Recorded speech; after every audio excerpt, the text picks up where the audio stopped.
सिद्धं शिवप्रदं स्वयं सिद्धं अहं वन्दे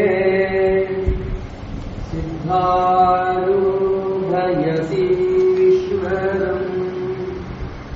सिद्धारूढयतीश्वरम्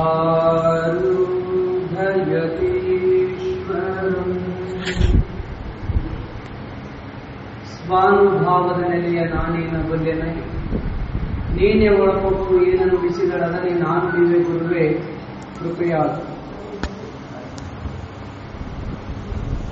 ಶ್ರೀಮದ್ ಜಗದ್ಗುರು ಅದ್ವೈತ ಸಾರ್ವಭೌಮ ಚಕ್ರವರ್ತಿ ಪರಮ ಕಲ್ಯಾಣಕಾರಿ ಪರಶುಧನ ಪರಾವತಾರಿ ನಿಗಮಾಗಮ ಸಮನ್ವಯ ಸೂತ್ರಿ ಜಗದೋದ್ಧಾರಕ ಜಾತಿ ಮತ ಪಂಥಗಳನ್ನು ಮೀರಿನಿಂದ ಮಹಾನ್ ಯೋಗೀಶ್ವರ ಸಂತ ಸದ್ಗುರು ಸಿದ್ಧಾರೂಢ ಭಗವಂತನ ಶ್ರೀಚರಣಾರವಿಂದಗಳಿಗೆ ಶಿರಸಾಷ್ಟಾಂಗ ಪ್ರಣಾಮದ ಅರ್ಪಣೆಯಿಂದ ಕ್ಷೇತ್ರದ ಆರಾಧ್ಯ ದೇವನಾಗಿರುವ ವರಜಾಗೃತರ ದೇವನಾಗಿರುವಂತಹ ಭಕ್ತರ ಬಾಳಿಗೆ ಕಲ್ಪವೃಕ್ಷ ಕಾಮಧೇನುವಾಗಿರುವ ಶ್ರೀ ವೀರಭದ್ರೇಶ್ವರರ ಗದ್ದುಗೆಗೆ ನಮೋ ನಮಃ ಎಂದು ನತಮಸ್ತಕನಾಗಿ ಬಸವಾದಿ ಶಿವಶರಣರ ಜಗತ್ತಿನ ಎಲ್ಲ ದಾರ್ಶನಿಕರ ಅಡಿಗಾವರಿಗಳಿಗೆ ನತಮಸ್ತಕನಾಗಿ ಪರಮ ಪೂಜ್ಯರು ಪ್ರಾತಸ್ಮರಣೀಯರು ಜ್ಞಾನಯೋಗಿಗಳು ಆಗಿರುವ ಸದ್ಗುರುದೇವರ ಹಾಗೂ ಏನಾತ್ಮ ಕಲ್ಯಾಣ ತತ್ವಗಳಾಗಿರುವ ಪೂಜ್ಯ ಸದ್ಗುರುಗಳ ಶ್ರೀಚರಣಗಳಿಗೆ ಸಾಷ್ಟಾಂಗ ಪ್ರಣಾಮದ ಅರ್ಪಣೆಯನ್ನು ಮಾಡಿ ಇದು ಪರ್ಯಂತರ ಭಜನೆಯನ್ನ ಮಾಡಿರುವಂತಹ ಭಜನಾ ಬಳಗವೇ ಪುಣ್ಯಾತ್ಮರೇ ಪಾವನಾತ್ಮರೇ ತಮ್ಮೆಲ್ಲರಿಗೂ ಅನಂತ ಶರಣಾರ್ಥಿಗಳು.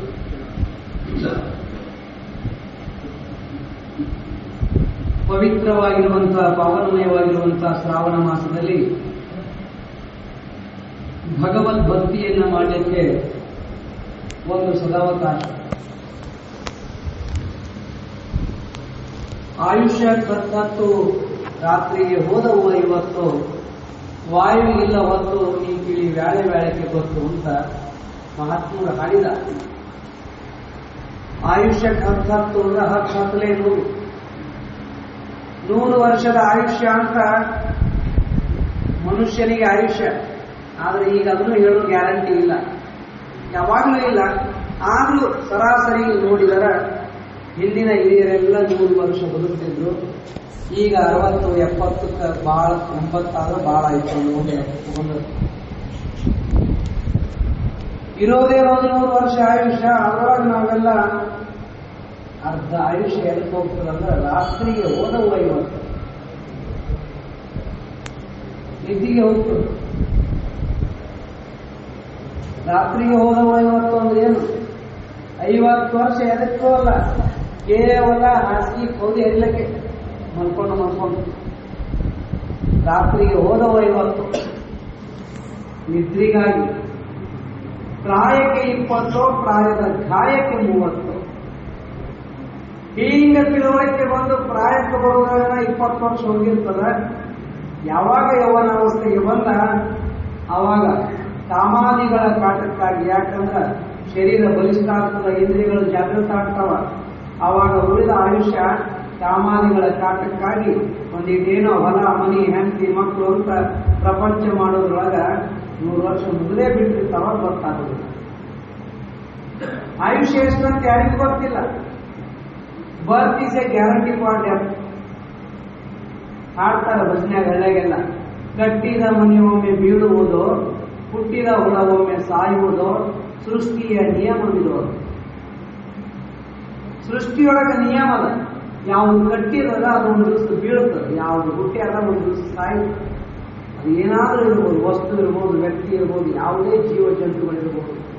ಪ್ರತಿಯೊಂದಕ್ಕೂ ಇತಿಶ್ರೀ ಅಂತಲ್ಲ, ಒಂದು ದಿವಸ ಮುಗಿದು ಹೋಗ್ತದೆ. ಭಗವಂತ ಕೊಟ್ಟ ಆಯುಷ್ಯ ವ್ಯರ್ಥ ಆಗಬಾರ್ದಾಗಿತ್ತು, ಆ ಆಯುಷ್ಯದ ಸದ್ಬಳಕೆ ಆಗಬೇಕಾಗಿತ್ತು. ಅಂದ್ರೆ ಆ ಇಷ್ಟೆಲ್ಲ ಕೊಟ್ಟವನನ್ನ ನಮಗಿದು ಸ್ಮರಣ ಮಾಡಬೇಕಾಗುತ್ತೆ. ಇದೆಲ್ಲ ನಾವು ಏನಾದ್ರು ಸೃಷ್ಟಿ ಮಾಡ್ಕೊಂಡಿಲ್ಲ ಅಂತಲ್ಲ, ನಿಮ್ಮದು ಬೇರೆ ಸೃಷ್ಟಿ. ಆದ್ರೆ ಈಶ ಸೃಷ್ಟಿ, ಜೀವ ಸೃಷ್ಟಿ, 2 ಸೃಷ್ಟಿಗಳಾದ. ಈಶ ಸೃಷ್ಟಿ ಕಲ್ಲ ಮಣ್ಣ ಮನಿ ಕಟ್ಕೊಂಡದ್ದು ನಿನ್ನ ಸೃಷ್ಟಿ. ಈಶ ಸೃಷ್ಟಿಯೊಳಗ ಹೆಣ್ಣು ರೆಡಿ ಮಾಡ್ಯಾನ, ಗಂಡ ರೆಡಿ ಮಾಡ್ಯಾನ. ಹೆಂಡತಿಯನ್ನಾಗಿ ಗಂಡನನ್ನಾಗಿ ಮಾಡಿಕೊಂಡು ನಿನ್ನ ಸೃಷ್ಟಿ. ಯಾವಾಗಲೂ ಈಶ ಸೃಷ್ಟಿ ದುಃಖ ಕೊಡೋದಿಲ್ಲ, ಜೀವ ಸೃಷ್ಟಿ ಏನಾರ ದುಃಖ ಕೊಡುತ್ತೆ. ಯಾಕಂದ್ರೆ ಇದು ನಂದು ಅಂತ ಹಚ್ಕೊಂತಾನ, ಎಲ್ಲಿ ನಾನು ನಂದು ಅಂತ ಬರ್ತದ, ಅದು ದುಃಖದ ಕಾರಣ. ಇದೆಲ್ಲವೂ ದೇವನು ಕೊಟ್ಟಿರುವಂಥದ್ದು, ದೇವನ ಪ್ರಸಾದ. ಹಾಡಿದ ಮಹಾತ್ಮರಾದಂಥವರು ಎಲ್ಲವನ್ನೂ ಹೇಳಿಬಿಟ್ಟಿದ್ದಾರೆ, ಹೇಳಲಿಕ್ಕೆ ಏನೂ ಉಳಿಸಿಲ್ಲ, ಎಲ್ಲವೂ ಹೇಳಿದ್ದಾರೆ. ಅದನ್ನು ಕೇಳಿ ಬದುಕೋದಷ್ಟೇ ನಮ್ಮ ಕಾರ್ಯ.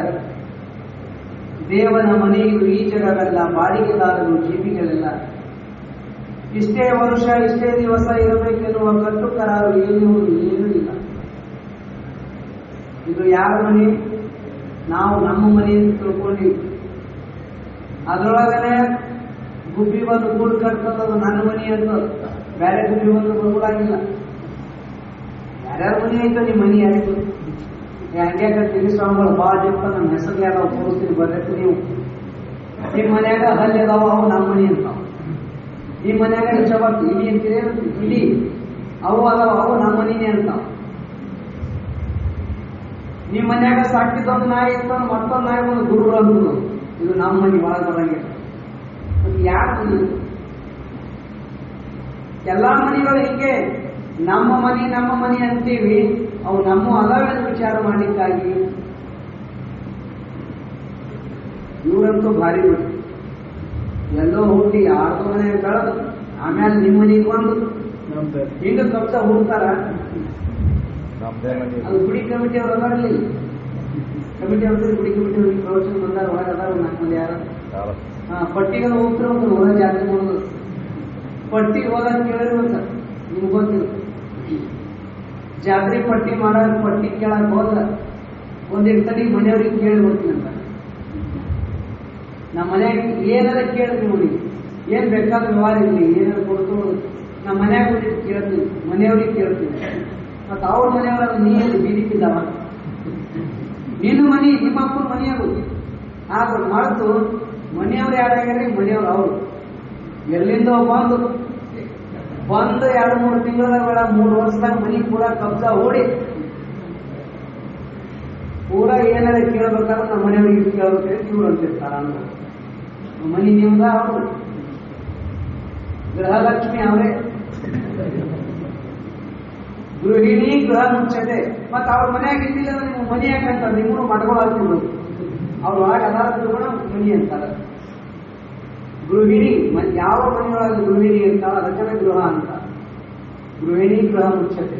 ಮತ್ತ ಅವ್ರಿದ್ರೆ ಚಲೋ, ನೀವು ಬೇಕಾದ್ರೆ ನೋಡ್ರಿ, ಈ ನವರದ್ದಾಗ ಬೇಡ ಬೀದರ್ ಅಂತ ಹುಡುಗಿ ಏನಾದ್ರೆ ನೀವು ಹುಡುಗಿರ್ಬೇಕು, ಬ್ಯಾಚುಲರ್ಸ್ ಓದಾಕಂತ ರೂಮ್ ಎದಿರ್ತಾರಲ್ಲ, ಮತ್ತ ಅವು ಮನಿನೇ ಇರ್ತಾವ. ಹೋಗಿ ನೋಡ್ಬೋದು ಅವ್ರ ರೂಮ್ ಹೆಂಗಿರ್ತಾವ ಗೊತ್ತಾಗ.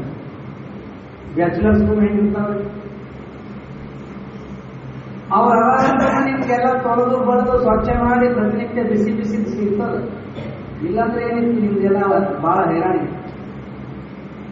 ಆದ್ರೂ ಅವ್ರು ಮಾತ್ರ ಬಹಳ ಗಟ್ಟಿ. ಇವಾಗ ಅದೇ ಮನೆಯಾಗ ಇದ್ದರ ಮನೆ ನಂದನಾಕ ಧೈರ್ಯ ಪಡಂಗಿಲ್ಲ. ಆದ್ರೆ ಹೀಗೆ ಬಂದು ಒಂದು 6 ತಿಂಗಳದಾಗ ಎಲ್ಲ ಒಬ್ಬೊಬ್ಬರು ಫಸ್ಟ್ ಬಂದಾಗ 3-4 ತಿಂಗಳು ಹಂಚಿ ಇರ್ತಾರೆ. ಯಾಕಂದ್ರೆ ಅಂಜಂಗಿಲ್ಲ ಅವ್ರು ಕರೆ ನಿಮ್ದೆಲ್ಲ ನೆಲಕಿರಿ ಗೊತ್ತಲ್ಲ, ಯಾರ್ಯಾರು ಯಾರ ಆಗಲ್ಲ ಏನಿರ್ತದ ಗೊತ್ತಾಗೋಗ್ತದೆ ಅವ್ರಿಗೆ. ಆಸ್ತಿ ಹ್ಯಾಂಗ, ಮಾವನ ಹ್ಯಾಂಗ, ನಾದನ್ ಹ್ಯಾಂಗ ಎಲ್ಲರೂ ಗೊತ್ತಾಗುತ್ತಾನ ಅಷ್ಟೇ. ಮಾಡ್ತಾರೆ ಗೊತ್ತಾಯ್ತು, ಶುರು ಆಯ್ತು. ಪೂರ ಅಡಿಗೆ ಮನೆಗೆ ಫಸ್ಟ್ ಕಬ್ಜಾ ಮಾಡಿದ್ರೆ ಆಮ್ಯಾಗ ಎಲ್ಲ ಕಬ್ಜಾನೆ. ಹಂಗೆ ಕಬ್ಜಾ ಹುಡ್ತಾರ ಅಂತ ತಿಳ್ಕೊಂಡು ಅಜ್ಜಿ ಒಳಗೆ ಬರ್ತಿರ್ತಾವ. ಅವೆಲ್ಲ ಒಂದ್ ದಿವಸ ಒಂದ್ ಕಾಲ ಕಬ್ಜಾ ಹುಡುಗರೇ ಅಲ್ಲ. ಆದ್ರೂ ಈಗಿನ ಅಟ್ಟೆ ನಿಂತಿದೆ ಅವ ನಿಮ್ಗೆಲ್ಲ. ಇನ್ನ ಒಬ್ಬರು ಮುದುಕೆಯಾಗಿರ್ತಾರೆ, ಅವ್ರ ಹತ್ತಿದ್ರೆ ಹೇಗೆ ಅದಾರ ನಾವು. ಇದಕ್ಕಿಂತ ಹಂಗಿರ್ಲಿಲ್ಲ, ಈಗ ಹಂಗಿಲ್ಲ. ಮನೆಗೆ ಬಂದು 3 ತಿಂಗಳದಾಗ ಜಾರಾಗೆ ಇರ್ತಿರ್ತಾರೆ. ಮನೆಯೊಂದು 3 ಬಾಗಿಲು ಧಾರವಾಡ ಅಂತಂದ್ರೆ ನಿಮ್ಗೇನು ಗೊತ್ತಂತ ಅವ್ರು ನಮ್ಗೆಲ್ಲ ಗೊತ್ತಿರ್ತಾವ, ತಿಳ್ಕೊಂಡಿರ್ತೀವಿ. ಒಂದು ಮನೆಗೆ 3 ಬಾಗಿಲ ಹಂಚಿದ್ದೆ ಆದ್ರೆ ಅವರೇ. ಮನೆಯೊಂದು 3 ಬಾಗಿಲು ಆಗ್ತಾವ, 9 ಬಾಗಿಲು ಆಗ್ತಾವ. ಆಗಲಿ ಆದ್ರೆ ಆ ತಾಯರು ಅತ್ತಿದೇರು ಇರ್ತಾರಲ್ಲ, ಅವ್ರು ಬರ್ತಾರ ಅಂತ ನಮ್ಗೇನು ಗೊತ್ತಾಗ್ತದೆ, ನೀವೇ ಹೇಳ್ತಿರ್ಬೋದು, ನಮ್ಗೆ ಗೊತ್ತಾಗ್ತದೆ, ನಮ್ಗೆ ಗೊತ್ತಿತ್ತು. ನಮ್ಮ ಕಡೆ ಬರ್ತಿರ್ತಾರ ಹಂಗೆ. ಯಪ್ಪ ಏನು ಮರ್ಯಾದೇನ್ರಿ? ಒಂದು 2-3 ವರ್ಷ ಅಟ್ಟೆ ಆಗ್ಯದ, 2 ವರ್ಷ ಅಟ್ಟೆ ಆಗ್ಯದ. ನನ್ನ ಮಗನ ಹೇಳಿದ ಮಾತು ಒಂದು ಮಾತು ಮೀರ್ತಿದ್ದಿಲ್ಲ. ನಾ ಕೂಡ್ತಿದ್ದ, ನಾ ಹೇಳ್ತಿದ್ದೆ ನನ್ನ ಮಗ. ಆಕಿ ಬಂದಕ್ಕಿದೆ ಬಂದು ತೆಲಿಗೆ ಏನು ವರ್ಷ ಏನೋ ಹಿಂಗೆ ಅಂತ ಆಕಿ ತೆಲಿಗೆ ಏನು ವರ್ಷ ಏನೋ ಗೊತ್ತಿಲ್ಲ. ಆಕಿನ ಉಗುಳು ಹಾಕಿ ನೋಡ್ರಿ, ಉಗುಳೇನು ಗುಡ್ಗತ್ತ ಉಗುಳಿ ದಾಟ ಬರೋ ಅಂತಿರ್ತ. ಯಾವ್ದು ಏನು ವರ್ಷ ನಮ್ಗ ಕೇಳ್ರವ ಗೊತ್ತಿಲ್ಲ ಅಂತಿರ್ತ. ಯಾಕ ಇವ್ರ ಕೈಯಲ್ಲಿ ಅರ್ಧ ಬಿಚ್ಕೊಂಡು ಹೋಗಿರ್ತದೆ ಗಡಿ. ಮತ್ ಮನಿ ಅವ್ರದಾಯ್ತು. ಅವ್ರ ಯಾಕ ಎಲ್ಲಿಂದೋ ಬಂದು ನಮ್ಮ ಮನಿ ಅಂತಾರ, ನೀವು ಎಲ್ಲಿಂದೋ ಈ ಭೂಲೋಕಕ್ಕೆ ಬಂದು ಈ ಮನಿ ನಮ್ಮದಂತೀರಿ. ಪ್ರಾಣಿ ಪಕ್ಷಿಗಳು ಸಾಕಿದ ಪ್ರಾಣಿಗಳು ಸಹಿತ ನಮ್ಮ ಮನಿ ಅಂತಾವ. ಯಾರ್ಯಾರು ನಮ್ಮ ಮನಿ ಅಂತೀವೋ ಗೊತ್ತಿಲ್ಲ, ಆದ್ರೆ ನಿಮ್ಮ ಮನಿಗೆ ಇತ್ತು ಅಂದ್ರ ಇಲ್ಲೆಲ್ಲ ಹಿರಿಯರದೆ ಮನಿ ನಿಮ್ಮ ಹೆಸರು ನಾವ್ ಹೆಸರು ನಿಮ್ಮ ಹೆಸರಲ್ಲಿ ಅದಾವ. ಭಾಳ ಆಟದ ಪುಣ್ಯ ಆಯ್ತು.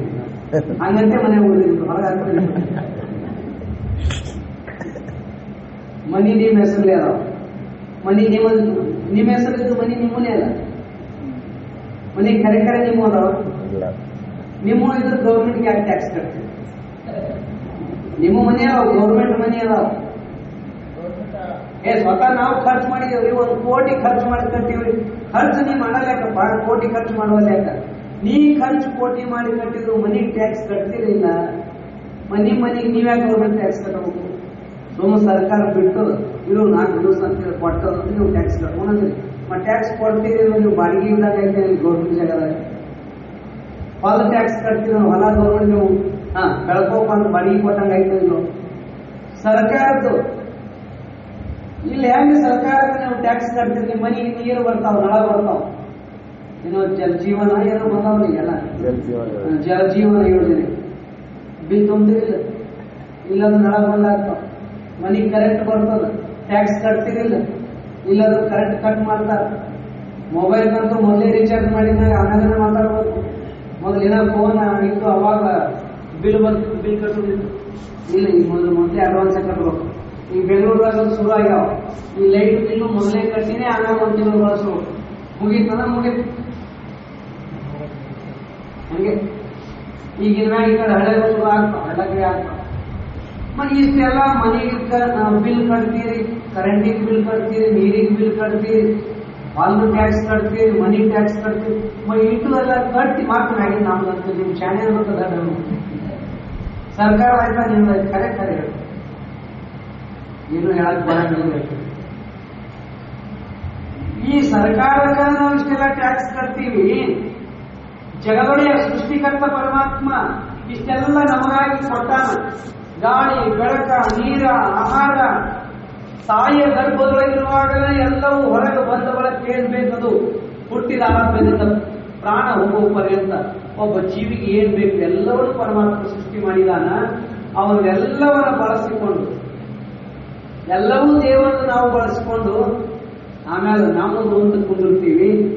ಇದು ದೇವರ ಮನೆಯೋ ನಮ್ಮ ಮನೆಯೋ? ದೇವರ ಮನೆಯನ್ನು ಈ ಜಗವೆಲ್ಲ ಬಾಡಿಗೆದಾರರು ಜೀವಿಗಳೆಲ್ಲ. ಸುಮ್ಮನೆ ಬಾಡಿಗೆ ಇಲ್ಲಿ ಬಂದೀವಿ, ಆದ್ರೆ ಪರಮಾತ್ಮನಿಗೆ ಹೆಂಗೆ ಸರ್ಕಾರದವರು ಟ್ಯಾಕ್ಸ್ ಕಟ್ತೀವಿ, ಹಂಗ ದೇವರಿಗೆ ನಾವೇನ ಟ್ಯಾಕ್ಸ್ ಕಟ್ತೀವಿ ಕಟ್ಟಬೇಕು. ಒಂದಿಟ್ಟು ಹೆಂಗೆ ವೀರಭದ್ರೇಶ್ವರ ಜಾತ್ರೆ ಒಂದಿಟ್ಟು ಮತ್ತೇನಾರ ಇದ್ದಾಗ ಕೊಟ್ಟಿಲ್ಲ, ಅದು ಟ್ಯಾಕ್ಸ್ ಕೊಟ್ಟಂಗ ಹಂಗೆ ಕೊಡ್ತಾ ಇರುವಾಗ ಗಳಿಸಿದ್ದೆಲ್ಲವೂ ನಮಗೆ ಅಂತಲ್ಲ, ಗಳಿಸಿದ್ರೊಳಗ 10% ನೀವು ಏಟ್ ಸಾಧ್ಯನೋ ಅಷ್ಟು ಒಂದಿಷ್ಟು ಸಮಾಜದ ಕಾರ್ಯಕ್ಕಾಗಿ, ಭಗವತ್ ಕಾರ್ಯಕ್ಕಾಗಿ, ಒಂದಿಟ್ಟು ರಾಷ್ಟ್ರ ಕಾರ್ಯಕ್ಕಾಗಿ ಸಮರ್ಪಣೆಯನ್ನು ಮಾಡಿ ಉಳಿದ್ರೊಳಗೆ ನಾವು ಬದುಕಿದ್ರೆ ಅದು ಸಾರ್ಥಕ ಬದುಕು. ಇಷ್ಟೆಲ್ಲ ಕೊಟ್ಟಿರುವ ಭಗವಂತನ ನಾವೇನು ದೇಣಿಗೆ ಕೊಟ್ಟು, ದುಡ್ಡು ಕೊಟ್ಟು, ಏನು ಕೊಟ್ಟರು ಆ ಭಗವಂತನಿಗೆ ಯಾವ ಅವಶ್ಯಕತೆಯೂ ಇಲ್ಲ. ಇದು ಯಾವುದರ ಅವಶ್ಯಕತೆ ಇದೆ ಪರಮಾತ್ಮನಿಗೆ? ನಾವು ವೀರಭದ್ರೇಶ್ವರ ಗುಡಿಗೆ ಬಂದು ಗಲ್ಲಾದ ಕಾಣಿಕೆ ಹಾಕ್ತೀವಿ, ನೀವೇನಾರೇ ಹಾಕ್ತೀವಿ, ಏನಾರ ಅರ್ಪಣ ಮಾಡ್ತೀವಿ, ಅದರ ಹಸಿವೆ ಭಗವಂತನಿಗೆ ಅದೇ. ಇಡೀ ಈ ಭೂಮಂಡಲವೇ ಅವನ ಆಧೀನದೊಳಗಿರುವಾಗ, ಪ್ರಕೃತಿ ಎಲ್ಲವೂ ಅವನದೇ ಇರುವಾಗ, ಅವನಿಗೆ ನಾವೇನು ಕೊಡಂಗ ನೀವು ಹೇಳ್ರಿ, ಏನು ಕೊಟ್ಟು ಋಣ ತೀರ್ಸಂಗದಿ ನಾವು? ಪರಮಾತ್ಮನಿಗೆ ಅವನಿಗೆ ಬಾಡಿಗೆ ನಾವೇನಾದ್ರು ಕೊಟ್ಟು ಅವನು ಉಪಕಾರ ತೀರಿಸ್ಲಿಕ್ಕೆ ಸಾಧ್ಯವೇ ಇಲ್ಲ. ಎಲ್ಲವೂ ದೇವನ ಕೊಡುಗೆ ಅದ. ಇದು ದೇವನ ಪ್ರಸಾದ ಅಂತ ನಾವು ಸ್ವೀಕಾರ ಮಾಡಿ ಬದುಕಬೇಕಾಗ್ಯದ. ಆದ್ರೆ ಅದರೊಳಗೆ ಭಗವಂತನಿಗೆ ಯಾವ ಅವಶ್ಯಕತೆ ಇಲ್ಲ, ಅವನಿಗೇನು ಹಸಿವೆ ಇಲ್ಲ. ಆದರೂ ನೈವೇದ್ಯ ಹಿಡಿತೀವಿ. ನೈವೇದ್ಯ ಕೊಡ್ತೀವಿ ನೀವು ಯಾವಾಗ ಕೊಡ್ತೀವಿ? ಖರೆ ವೀರಭದ್ರೇಶ್ವರಿಗೆ ನೈವೇದ್ಯ ಯಾವಾಗ ಕೊಡ್ತೀವಿ? ಸೋಮವಾರ ಹುಂಡಿ ಅಮಾಸಿ. ನೀವು ದಿನ ಮುಂದ್ರಿ ದೇವರಿಗೆ ವಾರ್ಕೊಂಡು ಈಗ ನಡೀತದ. ಸೋಮವಾರ ಹುಂಡಿ ಅಮಾಸಿ ಅಟ್ಟೆ ವೀರಭದ್ರೇಶ್ವರ ಉಪವಾಸ ಇರ್ಬೇಕು. ಇವ್ರಾದ್ರೂ ದಿವಸಕ್ಕೆ 3 ಟೈಮ್ ಹೊಡೆಯೋ. ಮತ್ತ ನಡುವೆ ಏನಾದ್ರು ಬೇಕು ಅನ್ಸ್ತಂದ್ರೆ ಮತ್ತೆ ಮಧ್ಯಾಹ್ನ 4-5 ಒಂದಿಟ್ಟು ಏನಾದ್ರು ಯಾರೇ ಬಂದ್ರಂದ್ರ ಅವ್ರ ಹೆಸರನ್ನ ಇವ್ರೊಂದಿಟ್ಟು ಮಾಡ್ಕೊಂಡು ಹೊಡೆದ್ಬಿಡೋ. ಮತ್ತೆ ದಿವಸಕ್ಕೆ 4 ಟೈಮ್ ನೀವು ಹೊಡಿತೀರಿ. ದೇವರಿಗಾದ್ರೆ ವಾರಕ್ಕೆ ಒಂದ್ಸಲ ನೈವೇದ್ಯ ಹಿಡಿತೀರಿ. ಹಿಂಗೆ ಹಂಗೆ ಭಾಳ ಚಂದ ಇರ್ತೀವಿ ನೈವೇದ್ಯ. ನಾವೊಂದ್ ಮನೆಗೆ ಹೋಗ್ತೀವಿ, ಎಲ್ಲ ಕಡೆ ಬೇರೆ ಮನೆಗೆ ಹೋಗ್ತೀವಿ. ಪ್ರತಿನಿತ್ಯ ಹಿಂಗ ನಿಂಗೆ ಹೇಳೋರು. ಹಿಂಗ ಒಬ್ಬರು ಮನೆಗೆ ಹೋಗಿದ್ದೇವು, ಪ್ರಸಾದ ಮಾಡ್ತಿದ್ದೇವು. ಆ ದೇವ್ರ ನೈವೇದ್ಯ ಇರುತ್ತಾ, ದೇವ್ರ ನೈವೇದ್ಯ ಇರುತ್ತಾ ಅಂದ್ರು. ಅಟ್ಟಾದ ಒಳಗೆ ಮಾತು ಮುಂದೆ ಗೊತ್ತಾಗಲಿ ಕಾಣಿಸ್ತದ. ಏನೋ ದೊಡ್ಡ ಹೋಳಿಗೆ ಇವಲ್ಲ, ಆ ದೇವ್ರ ಹೋಳಿಗೆ ತುಂಬ, ದೇವ್ರ ಹೋಳಿಗೆ ತುಂಬ ಮಾಡಬೇಕು. ದೇವ್ರ ಹೋಳಿಗೆ ತಗೊಂಡು ಬಾ ಅಂದ ಕೂಡಲೇ ಆಕಿ ಅಮ್ಮ ಮತ್ತೊಬ್ಬಕ್ಕೆ ತಾಯಿ ತಾಟಿನೊಳಗ ಪ್ಲೇಟಿನೊಳಗ ಇಟ್ಟಿಟ್ಟೆ ಸಣ್ಣ ಸಣ್ಣ ಸಣ್ಣ ಏನಂತ ಬಿಲ್ಲಿ ಬಿಲ್ಲಿ ಬಿಲ್ಲಿ ಚಿಮಟಿ ಅವು ಇಟ್ಕೊಂಡು ಬಂತು. ನಾನು ನಿಮಗಾದ್ರೆ ಹೆಚ್ಚಿರ್ತಾವು, ದೇವರಿಗಾದ್ರೆ ಇಟ್ಟಿಟ್ಟೆ. ಅವು ನನಗೆ ಆಶ್ಚರ್ಯ ಆಯ್ತು. ಅವ್ ದೇವ್ರು ಹೋಗಿತ್ತ ಅವ್ ಎಂತವ್ರೇ ಇರ್ಬೇಕಂತ ನನಗೆ ಕುತೂಹಲ. ಯಾವ ಈ ಕಡೆ ತಾವಂತ ನೋಡ್ತೀವಿ, ತಂದು ಹೋಗಿ ವಾಪಸ್ ಕಳಿಸಿ ಆಮೇಲೆ ದೇವ್ರು ಹೋಗಿ ಕಳಿಸಿ ಅವ್ರು ಎಂತವ್ರೇ ಇರ್ಬೇಕಂತ ನೋಡ್ಬೇಕಂತ ನನಗೆ. ಈಗ ಆ ಮ್ಯಾಗಿನ ಪಾತ್ರೆ ಈ ಬಟ್ಟಿ ಬೇರೆ ಹಾಕಿರ್ತಾರೆ ಎಲ್ಲಿ ಕಾಣೋದು. ಅವ್ರು ಈಗ ತೆಗೆದು ನೋಡಿದ್ರೆ ಇಟ್ಟಿಟ್ಟೆ ಇಲ್ಲಿ ಕಿವಿಗ ಇವ್ರು ಹೋಳಿಗೆ ನಿಂತಿರ್ತಾವೆ. ಹಂಚಿನ ಹಿಡಿಯೋದು ತಾಟ್ನ ಹಿಡಿಯೋದು ಅಂತ ಹೋಗಿ ನೀವು ದೇವರಿಗೆ ಇಟ್ಟಿಟ್ಟೆ ಇಲ್ಲಿ ಕಿವಿ. ಮತ್ ಅವರೇನು ದೇವರಿಗೆ ಕುಣಿಸ್ತಾರಂದ್ರೆ ತುಜಾ ಕಡೆ ಹಾಕಿ ಮಜಾ ಕಡೆ ಹಾಕಿ ಸೋಮಗ ಕೈ ಮಾಡೋದು ಅಟ್ಟೆ. ಮತ್ ಅವನು ಇವರೇ ಇಟ್ಟಿದ್ದು ಸಹಿತ ದೇವರಿಗೆ ಹೋಳಿಗೆ ಇಟ್ಟಿಟ್ಟೆ. ಮತ್ ನೀವೇ ಉಣೋದಾದ್ರೆ ಹೋದ್ರೆ ದೊಡ್ಡ ದೊಡ್ಡ ಹಿಡಿದಿಲ್ಲ ದೇವರಿಗೆ ಯಾಕೆ ಮಾಡಂತೀವಿ? ನಡೆಯಂಗಿಲ್ಲ. ಅವು ಇಟ್ಟಿಟ್ಟು ಹಿಡಿದು ದೇವ್ರ ಕಡೆ ಕೈ ಮಾಡಿ ಇಷ್ಟೆಲ್ಲ ಕೊಟ್ಟ ಪರಮಾತ್ಮನಿಗೆ ಒಂದಿಷ್ಟು ನೈವೇದ್ಯ, ಒಂದಿಷ್ಟು ಅಭಿಷೇಕ, ಪೂಜೆ, ಪ್ರಾರ್ಥನೆ, ಇದು ಮಾತ್ರ ದೇವರಿಗೆ ಸಲ್ಲುವಂಥದ್ದು. ನಾವೇನು ದೇವರಿಗೆ ಅರ್ಪಿಸಿದ ವಸ್ತುಗಳ ಹಸಿವೆ ಇಲ್ಲ ಪರಮಾತ್ಮನಿಗೆ. ನಿಮ್ಮ ಹೋಳಿಗೆ ಬೇಕಾಗಿಲ್ಲ, ನಿಮ್ಮ ರೊಟ್ಟಿ ಬೇಕಾಗಿಲ್ಲ, ನಿಮ್ಮ ಚಪಾತಿ ಬೇಕಾಗಿಲ್ಲ ಪರಮಾತ್ಮನಿಗೆ. ಅದರ ಹಿಂದೆ ಇರುವಂತಹ ಭಾವ ಬೇಕು. ಅರ್ಪಣೆ ಮಾಡುವ ಭಾವ ಏನದಲ್ಲ, ನೀವು ತೋರಿಸುವ ನೈವೇದ್ಯ ಮಹತ್ವದಲ್ಲ, ಆ ನೈವೇದ್ಯದ ಹಿಂದೆ ಪರಮಾತ್ಮನಿಗೆ ಅರ್ಪಣೆ ಮಾಡುವ ಭಾವ ಏನದಲ್ಲ, ಆ ಭಾವದ ಹಸಿವೆ ಪರಮಾತ್ಮನಿಗೆ, ಪದಾರ್ಥದ ಹಸಿವೆ ಪರಮಾತ್ಮನಿಗೆ. ಯಾಕಂದ್ರೆ ಪರಮಾತ್ಮ ನಿತ್ಯ ತೃಪ್ತಲ್ಲ. ಹಂಗ ಅವನಿಗೆ ಉಣಿಸ್ಬೇಕಾದ್ರೆ ಅವನು ಹೊಟ್ಟೆ ಕುಂಸಾಕ್ತಿದ್ರೆ ಸಾಧ್ಯನೇ ಇಲ್ಲ. ಪರಮಾತ್ಮನ ವ್ಯಾಪಕತೆ ಹೇಳ್ತಾರೆ ಬಸವಣ್ಣವರು. ಜಗದಗಲ ಮುಗಿಲಗಲ ಮಿಗೆಯಗಲ ನಿಮ್ಮಗಲ ಪಾತಾಳದಿಂದ ತತ್ತ ನಿಮ್ಮ ಶ್ರೀಚರಣ, ಬ್ರಹ್ಮಾಂಡದಿಂದ ತತ್ತ ನಿಮ್ಮ ಶ್ರೀಮುಕುಟ, ಅಗಮ್ಯ ಅಗೋಚರ ಅಪ್ರತಿಮ ಲಿಂಗವೇ ನನ್ನ ಕರಸ್ಥಳಕ್ಕೆ ಬಂದು ಚುಳುಕಾದಿರಿ. ಈ ಬ್ರಹ್ಮಾಂಡದ ತುಂಬೆಲ್ಲ ವ್ಯಾಪಕವಾಗಿರುವಂತಹ ಪರಮಾತ್ಮನಿಗೆ ಅವನು ಹೊಟ್ಟೆ ಎಟ್ಟಿದಿರಬೇಕು. ಏಸು ಮಂದಿ ನೈವೇದ್ಯ ಮಾಡಿ ಉಣಿಸಿ ಕೂತಿರಬೇಕು. ನಾನು ಒಬ್ಬ ಹಿಂಗೆ ಬಂದ ಟೇಲರಿಂದ, ಟೇಲರ ಮತ್ತ ಅರಕಿ ಮಾಡಿದ ವ್ಯಕ್ತಿ ಇಬ್ರು ಬಂದು ಅವ್ರು ಬಟ್ಟೆ ಅಂಗಡಿ ಹಾಕಿದ್ದ. ಈ ದೀಪಾವಳಿಗೆ ಅಂಗಡಿ ಹಾಕಿ ಮುಂದಿನ ದೀಪಾವಳಿ ತನಕ ನನ್ನ ಅಂಗಡಿ ಮಸ್ತ್ ನಡಿಬೇಕು, ಬಹಳ ಚಂದ ನಡೀತಂದ್ರೆ ಮುಂದಿನ ದೀಪಾವಳಿಗೆ ದೇವರ ನಿನ್ನ ನಾನು ಬಟ್ಟಿ ಹೊಲಿಸ್ತೀನಿ ಅಂತ ದೇವರಿಗೆ ಹರಕೆ ಮಾಡಿದ್ದಾವ. ಆಮೇಲೆ ದೇವರಿಗೆ ಬಟ್ಟಿ ಹೊಲಿಬೇಕಾದ್ರೆ ಟೇಲರ್ ಬೇಕಲ್ಲ, ಅವ ಟೇಲರ್ ಕನ್ಫ್ಯೂಸ್ ಮಾಡ್ಕೊಂಡು ಟೇಲರ ಅವಳಕ ಹರಕೆ ಮಾಡೋರು ಇಬ್ರು ಕೂಡ ನಮ್ಮ ಅಂತ ಹಾಕೊಂಡು ಇವ್ರು ದೇವರಿಗೆ ಬಟ್ಟಿ ಹೊಲಿ ಅಂತ ದೇವ್ರ ಅಳತಿನ ಗೊತ್ತಾಗಲ್ಲ ನಮ್ಗೆ ಏಟ್ ಅಂತ ಹೇಳ್ರಿ. ನಂಗೆಲ್ಲ ಗೊತ್ತ ಬರ್ತಾನೆ. ಅವ ಏನ್ ಕಾಲಾರ ತೋಳ ಎಲ್ಲ ಬರೀತಾರ ಅರ್ತಿ ಮಂದಿ ಹಂಗೆ ಹೇಳ್ತಾರ ತಮ್ಮ ಪುಣ್ಯಾತ್ಮ ಬಂದಿದ್ದ ನಾ ಹೇಳ್ದೆ ಬರ್ಕೋ ಜಗದಾಗಲ್ಲ ಮುಗಿಲಾಗಲ್ಲ ಮಿಗೆಯಾಗಲ್ಲ ಕೇಸು ಮೀಟರ್ ಬಡ್ಡಿ ತಂದು ದೇವರಿಗೆ ಹೇಗಿರುವಂತ ಸಂಗತಿ ಪರಿಪೂರ್ಣ ವ್ಯಾಪಕವಾಗಿರುವಂತ ಚೇತನ ಆ ದಿವ್ಯ ಚೇತನಕ್ಕೆ ವಸ್ತ್ರದ ಅರಿವೆ ಅವಶ್ಯಕತೆ ಇಲ್ಲ, ಉಡುಗೆಯ ಅವಶ್ಯಕತೆ ಇಲ್ಲ, ಆಹಾರದ ಅವಶ್ಯಕತೆ ಇಲ್ಲ, ಏನೂ ಇಲ್ಲ. ಅದ್ರ ಹಿಂದಿರುವಂತಹ ಸಮರ್ಪಣಾ ಭಾವ ಏನಲ್ಲ, ಆ ಭಾವದ ಹಸಿವೆ, ಆ ಭಾವದ ಹಸಿವಿಗೆ ಭಕ್ತಿ ಎಂದು ಕರೀತಾರೆ. ಪರಮಾತ್ಮನಿಗೆ ನಾವು ತೋರುವ ಭಕ್ತಿ ಮಾತ್ರ ಬೇಕು. ಭಕ್ತಿ ಮಾತ್ರವನ್ನು ಮಾಡಿದರೆ ಕೇಳಂಗನೇ ಮುಕ್ತಿಯನ್ನು ಒಲಿದೀವನೀಶನು ಅಂತ ಶ್ರೀಮನಿಜೀವನ. ಪರಮಾತ್ಮ ನಮ್ಮ ಮೇಲೆ ಕೃಪಾ ತೋರ್ಬೇಕಾಗಿತ್ತು ಅಂದ್ರೆ ಪದಾರ್ಥಗಳಿಂದ ಅಲ್ಲ, ಆ ಪದಾರ್ಥಗಳ ಹಿಂದೆ ಇರುವಂತ ಭಾವದಿಂದ. ಆ ಭಾವಕ್ಕನ ಭಕ್ತಿ ಅಂತ ಕರೆಯೋದು. ಭಾವೇಶು ವಿದ್ಯತೆ ದೇವ. ಪರಮಾತ್ಮನಿಗೆ ಹಸಿವಿರೋದು ಭಾವದ ಹೊರತಾಗಿ ಪದಾರ್ಥಗಳಲ್ಲ. ಹೇಗೆ ತಂದೆಯಾಗಿರ್ತಕ್ಕಂಥ ಅವರಾಗ ಹೋಗಿ 1 ಕಿಲೋ ಪೇಡೆ ತಂದ, ಮನೆಗೆ 1 ಕಿಲೋ ಪೇಡೆ ತಂದ. ಆ ಮಗು ಬಂತು, ಎಷ್ಟದ ಮಗು ಇರೋದೇ 1 ವರ್ಷದ 2 ವರ್ಷ ಸಣ್ಣ ಮಗು ಅದ. ಆ ಮಗು ಬಂದು ಕೂಡಲೇ ಬಾ ಪೇಡ ತಂದಿನ ಬಾ ಅಂತ ಆ ಹುಡುಗನ ಕೈಯಾಗ ಪೇಡ ಕೊಟ್ಟ. ಪೇಡ ಕೊಟ್ಟ ಬಳಿಕ ಆ ಹುಡುಗ ಅದು ಒಂದೊಂದು ಕೊಡ್ತಾವ, ಒಂದೊಂದು ಕ್ಯಾನ್ ಜಿಪ್ಪು ಇರ್ತಾವ, ಕೈಯಿಂದ ಕೊಯ್ತಾವ. ಅಪ್ಪ ನನಗಟ್ಟೋ, ಅಪ್ಪ ನನಗಷ್ಟೋ ಅಂತ ಲೆಕ್ಕ ಬಾಯ್ತಾ ಇತ್ತಂದ್ರೆ 3 ಅಗಲು ಬಾಯ್ತಾ ಇತ್ತ. ತೆಗಿತಿರ್ಲಿ ಯಾಕೆ ಆ ಹುಡುಗನ ಕೈಯಲ್ಲಿ ತಿನ್ಬೇಕಂತ ಇಚ್ಛಾ.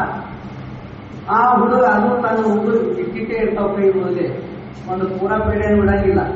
ಉಗುರಿಗೆ ಬಂದೊಟ್ಟು ಚೋಟಿ ಅಂತ ಬಾಯಾಗ ಹಾಕ್ತದ. ಇಟ್ಟೇ ಒಂದಿಟ್ಟು ಪೇಡ್ಯಾದ ಹಳಕ ಇಟ್ಟೇ 3 ಬಾಯಾಗ ಹಾಕ್ತಂದ್ರ ಎಷ್ಟು ಖುಷಿ ಆಗ್ತದೆ ತಂದೆ ಆದವನಿಗೆ. ಅವನಿಗೆ ಪೇಡೆನೇ ತಿನ್ನೋದಿದ್ರ ಅಂಗಡಿಯಾಗ 1 ಕಿಲೋ ಪೇಡ ಅವನೇ ನನ್ನ ಹಾರಿಕೊಂಡ ತಿನ್ನುವಂದ್ರೆ ಅವನಿಗೆ ಕೇಳೋದಿದ್ರು. ಪೇಡೆ ಅವಶ್ಯಕತೆ ಇಲ್ಲ ತಂದೆ ಆದವನಿಗೆ. ಆ ಮಗುವಿನ ಕೈಯಿಂದ ಒಂದಿಷ್ಟು ತಿನ್ನಬೇಕೆನ್ನುವ ಅಪೇಕ್ಷೆ ಹೇಗೆ ತಂದೆ ಆದವನಿಗೆ ಇರ್ತದೋ ಹಾಗೆ ಪರಮಾತ್ಮನಿಗೆ ಯಾವ ಪದಾರ್ಥದ ಹಸಿವೆ ಇಲ್ಲ. ಭಕ್ತನ ಕಡೆಯಿಂದ ಅರ್ಪಣಾ ಭಾವದಿಂದ, ಸಮರ್ಪಣಾ ಭಾವದಿಂದ ಏನಾದರೂ ಅರ್ಪಣೆ ಮಾಡಿದಾಗ ಆ ವೀರಭದ್ರೇಶ್ವರನಿಗೆ ಎಷ್ಟು ಸಂತೋಷ ಆಗ್ತದೆ ಅಂದ್ರೆ, ಕೂಸು ತಂದ ಅಪ್ಪನ ಬಾಯಾಗ ಪೇಡ ಹಾಕಿದಾಗ ಆ ತಂದೆಗೆ ಎಷ್ಟು ಸಂತೋಷ ಆಗ್ತದ ಅಷ್ಟೇ ಸಂತೋಷ ಆ ಭಗವಂತನಿಗೂ ಆಗ್ತದೆ. ಆ ಕಾರಣಕ್ಕಾಗಿ ಭಗವಂತನಿಗೆ ಅರ್ಪಣೆ ಮಾಡುವಂಥದ್ದು, ಅದರ ಹಿಂದೆ ಇರುವಂತ ಭಾವ ಬಹಳ ಮಹತ್ವ. ಅದಕ್ಕನೇ ಭಕ್ತಿ ಭಕ್ತಿ ಅಂತ ಕರೆಯೋದು. ಸಾಧು ಅಸ್ಮಿನ್ ಪರಮ ಪ್ರೇಮ ರೂಪ ಭಕ್ತಿ. ನಾರದ ಭಕ್ತಿ ಸೂತ್ರದೊಳಗೆ ಹೇಳ್ತಾರೆ, 1ನೇ ಸೂತ್ರನೇ ಹೇಳುತ್ತೆ. ಭಕ್ತಿ ಅಂದ್ರೆ ಏನು? ಸಾಧು ಅಸ್ಮಿನ್ ಪರಮ ಪ್ರೇಮ ರೂಪ ಭಕ್ತಿ. ಪರಮ ಪ್ರೇಮಕ್ಕೆ ಭಕ್ತಿ ಅಂತ. ಬರೀ ಪ್ರೇಮಕ್ಕಲ್ಲ. ಪ್ರೇಮ ಎರಡು ರೀತಿ ಇರ್ತದೆ. ಒಂದು ಸಾಮಾನ್ಯ ಪ್ರೇಮ, ಒಂದು ವಿಶೇಷ ಪ್ರೇಮ ಇರ್ತಿಲ್ಲ. ಎಲ್ಲರ ಮೇಲೆ ಸಮಾನ ಪ್ರೇಮ ಇರ್ತದೆ ಏನಿಲ್ಲ. ಬೇಕಾದವ್ರ ಮೇಲೆ ಒಂದಿಷ್ಟು ಹೆಚ್ಚಿರ್ತದ, ಉಳಿದವ್ರ ಮೇಲೆ ಸಾಮಾನ್ಯವಾಗಿ ಒಂದಿಷ್ಟು ಪ್ರೇಮ ಕಡಿಮೆ ಇರ್ತದೆ. ಪ್ರೇಮ ಹೆಚ್ಚು ಕಡಿಮೆ ಇರ್ತದೆ. ಅತ್ಯಂತ ಹೆಚ್ಚಿನ ಪ್ರೇಮ ಯಾವುದೋ ಅದಕ್ಕೇನಂತಾರ ಪರಮ ಪ್ರೇಮ ಅಂತ. ಆ ಪರಮ ಪ್ರೇಮ ಎಲ್ಲಿ ಯಾರಿಗೆ ಅರ್ಪಣೆ ಮಾಡಬೇಕಂದ್ರೆ, ನಾವು ನೀವೆಲ್ಲ ಪ್ರಪಂಚಕ್ಕಾಗಿ ಅರ್ಪಣೆ ಮಾಡಿದೀವಿ. ಪರಮ ಪ್ರೇಮ ಹೆಂಡತಿಗಾಗಿ ಪರಮ ಪ್ರೇಮ, ಮಕ್ಕಳಿಗಾಗಿ ಪರಮ ಪ್ರೇಮ, ಹೊಲದ ಮೇಲೆ ಪರಮ ಪ್ರೇಮ, ಸಂಪತ್ತಿನ ಮೇಲೆ ಪರಮ ಪ್ರೇಮ, ಸಂಬಂಧಿಕರ ಮೇಲೆ ಪ್ರೇಮ. ಆದ್ರೆ ಆ ಪ್ರೇಮ ಎಲ್ಲೆಲ್ಲೂ ಹರಿದು ಹಂಚಿ ಹೋಗ್ಯಾರ. ನಮ್ಮ ಪ್ರೇಮ ಹರಿದು ಹಂಚಿ ಹೋಗಿರುವಂತಹ ಪ್ರೇಮ ಏಕತ್ರಗೊಳ್ತು ಅಂದ್ರೆ ಅದು ಪರಮ ಪ್ರೇಮ ಅಂತ ಕರ್ಸ್ಕೊಳ್ತದೆ. ಪರಮಾತ್ಮನಿಗೆ ನಾವು ಪ್ರೇಮ ಮಾಡಂಗಿಲ್ಲ ಅಂತಲ್ಲ. ಮಕ್ಕಳಿಗಾದ್ರೆ ಪ್ರತಿನಿತ್ಯ ನೈವೇದ್ಯ, ಪತಿಗಾದ್ರೆ ಪ್ರತಿನಿತ್ಯ ನೈವೇದ್ಯ, ದೇವರಿಗಾದ್ರೂ ವಾರಕ್ಕೂ ನೈವೇದ್ಯ. ಮತ್ ನಮ್ಮ ಪ್ರೇಮ ದೇವ್ರ ಮ್ಯಾಗ ಅದನ್ನ, ಮಕ್ಕಳ ಮ್ಯಾಗ, ಗಂಡನ ಮ್ಯಾಗ ಅಂತೀವಿ. ನೀವೇ ಒಪ್ಕೋರಿ. ಮನೆಯವರಿಗಾಗಿ ಎಷ್ಟು ಖರ್ಚು ಮಾಡ್ತೀರಿ ಅಷ್ಟು ದೇವರಿಗಾಗಿ ನೀವು ಖರ್ಚು ಮಾಡ್ತೀರಿ. ಇಲ್ಲ, ನಿಮ್ ಪ್ರೇಮ ಇಲ್ಲೇ ಅದ, ಅಲ್ಲಿಲ್ಲ ಅಂತಾನೆ ಅಂತಾರೆ. ಅದ ಎಷ್ಟದ ವಿಶೇಷ ಪ್ರೇಮ ಮನ್ಯಾಗದ, ಸಾಮಾನ್ಯ ಪ್ರೇಮ ದೇವ್ರ ಮ್ಯಾಗದ. ಉಲ್ಟಾ ಆಗಿದೆ. ನಿಜವಾಗಿ ಇರಬೇಕಾದ ಪ್ರೇಮನೇ ಪರಮಾತ್ಮನಲ್ಲಿ ಇರಬೇಕು. ಪ್ರಪಂಚದೊಳಗೆ ಸಾಮಾನ್ಯ ಪ್ರೇಮ ಇರಬೇಕು. ನಿಮ್ಗೆ ಸಾಮಾನ್ಯ ಪ್ರೇಮ ವಿಶೇಷ ಪ್ರೇಮ ಗೊತ್ತಾಗುವಂತ ಬಹುತೇಕ ಮದುವೆ ಇತ್ತು ಮನ್ಯಾಗ. ಮನಿ ಯಜಮಾನ ಸಂತಿಗೆ ಹೋಗಿದ್ದ, ಬೀದರ್ಕೋ ಅಥವಾ ಈ ಕಡೆ ಸಮೀಪ ಯಾವ್ದು ಲಾತೂರ ದೊಡ್ಡ ಊರು ಒಟ್ಟ. ಮದುವೆ ಇತ್ತು. ಮದುವೆ ಬೇಕಾದೆಲ್ಲ ಒಂದಿಷ್ಟು ಸಾಮಗ್ರಿಗಳು ಖರೀದಿ ಮಾಡ್ಬೇಕಂತ ಹೋಗಿದ್ದ. ಹೋದಾಗ ಮತ್ತ ಹುಂಡ ಕೊಡುವಂತೆ ವರದಕ್ಷಿಣೆಗೆ ವರದಕ್ಷಿಣೆ ಕೂಡ 10 ತೊಲಿ ಬಂಗಾರ ಮಾತಾಡಿದ್ದ. ಬಂಗಾರ ಆಭರಣ ಖರೀದಿ ಮಾಡ್ಕೊಂಡ. ಮತ್ತೇನ್ ಬೇಕು ಎಲ್ಲ ಪದಾರ್ಥಗಳು ಒಂದಿಷ್ಟು ತಗೊಂಡ. ಆ ಒಳಗ ಮದುವೆ ಆದ್ರೆ ಏನೋ 1 ವರ್ಷ ತನ ಹುಡುಗ ತಗೊಂಡ್ರೆ ತರಬಡ್ದ ಅಂತ. ಹೌದಲ್ಲ, ಮದುವೆ ಆದ್ಮೇಲೆ 1 ವರ್ಷ ತನ ಕಸ್ಬರಿಗೆ ತರಗಿಲ್ಲ ಏನ್ ತರ್ತಾರ ಎಲ್ಲ ನೆನಪುದ ಪದ್ಧತಿ ಹಿಂದಕ್ಕಿಂತವೆಲ್ಲ. ಒಂದಿಷ್ಟು ಸಾಮಗ್ರಿಗಳು ಖರೀದಿ ಮಾಡಂಗಿಲ್ಲ ಮದುವೆ ಆದ್ಮೇಲೆ ಬಹಳ ದಿವಸ ತನಕ. ಅಡಿಗೆ ಹಾಕು ಸಕ್ರಿ, ಆಮೇಲೆ ಕಸಬರಿಗೆ, ಅವೆಲ್ಲ ಎದಕ್ಕಿತ್ತು ಪದ್ಧತಿ. ಮತ್ತು ಬೇಕಂತ ತಿಳ್ಕೊಂಡು ಅವು ಒಂದಿಷ್ಟು ಒಂದು ಅರ್ಧ ಡಜನ್ ತಂದಿದ್ದು ಇದು ಕಸಬರಿಗೆ ತಂದ. ಒಂದು 10 ತೊಲಿ ಬಂಗಾರ ತಂದ, ರೇಷ್ಮೆ ಬಟ್ಟಿ ತಂದ, ಮತ್ತೇನೋ ಬೇಕಾದ ಸಾಮಾನ್ಯ ಎಲ್ಲ ತಂದ. ಒಂದೇ ಕಾಲನೂ ಇರಲಿಲ್ಲ. ಅವು ಒಂದ್ ಜೋಡು ತಗೊಂಡು ಬಂದ. ಕಸಬರಿಗೆ ಎಲ್ಲಿರ್ತಾನೆ ಈಗ ಎಲ್ಲ ಬೇಕಂತ ತಂದಾನ. ಏನೇನು ಸಾಮಾನು ತಂದಾನ, ಸಂತಿಗೆ ಹೋಗಿ ಏನೇನು ಸಾಮಗ್ರಿಗಳು ತಂದಾನಲ್ಲ ಮನುಷ್ಯ, ತಂದ ಅವೆಲ್ಲ ಪದಾರ್ಥಗಳು ತನಗೆ ಬೇಕಂತೆ ತಂದ, ಮನೆಗೆ ತಾವು ಬೇಕಂತೆ ತಂದಾನ. ಮತ್ತ ಅದು ಎಲ್ಲದ ಮೇಲೆ ಪ್ರೇಮ ಅದರಿ. ಕಸಬರಿಗೆ ಎಲ್ಲಿರ್ತಾನೆ, ಒಯ್ದು ತಿಜುರಿ ತೆಗೆದು ತಿಜುರಿ ಒಳಗೆ ಇರ್ತಾನೆ. ಅದು ಮನೆ ಅವು ಕಾಲನೂ ಇರ್ತಾನೆ. ಕಾಲನು ಅಲ್ಲೇ ಅಂಗದ ಹೋಗಿತಾನ. ಕಸಬರಿಗೆ ತಂದು ಅಲ್ಲೇ ಪಡಸಾಲೆ ಒಂದು ಮೂಲೆ ಹೋಗಿತಾನ. ಅರ್ಬಿಗಂತ ತಂದು ಪಡಸಾಲೆ ಇಡ್ತಾನ. ಬಂಗಾರ ಇದು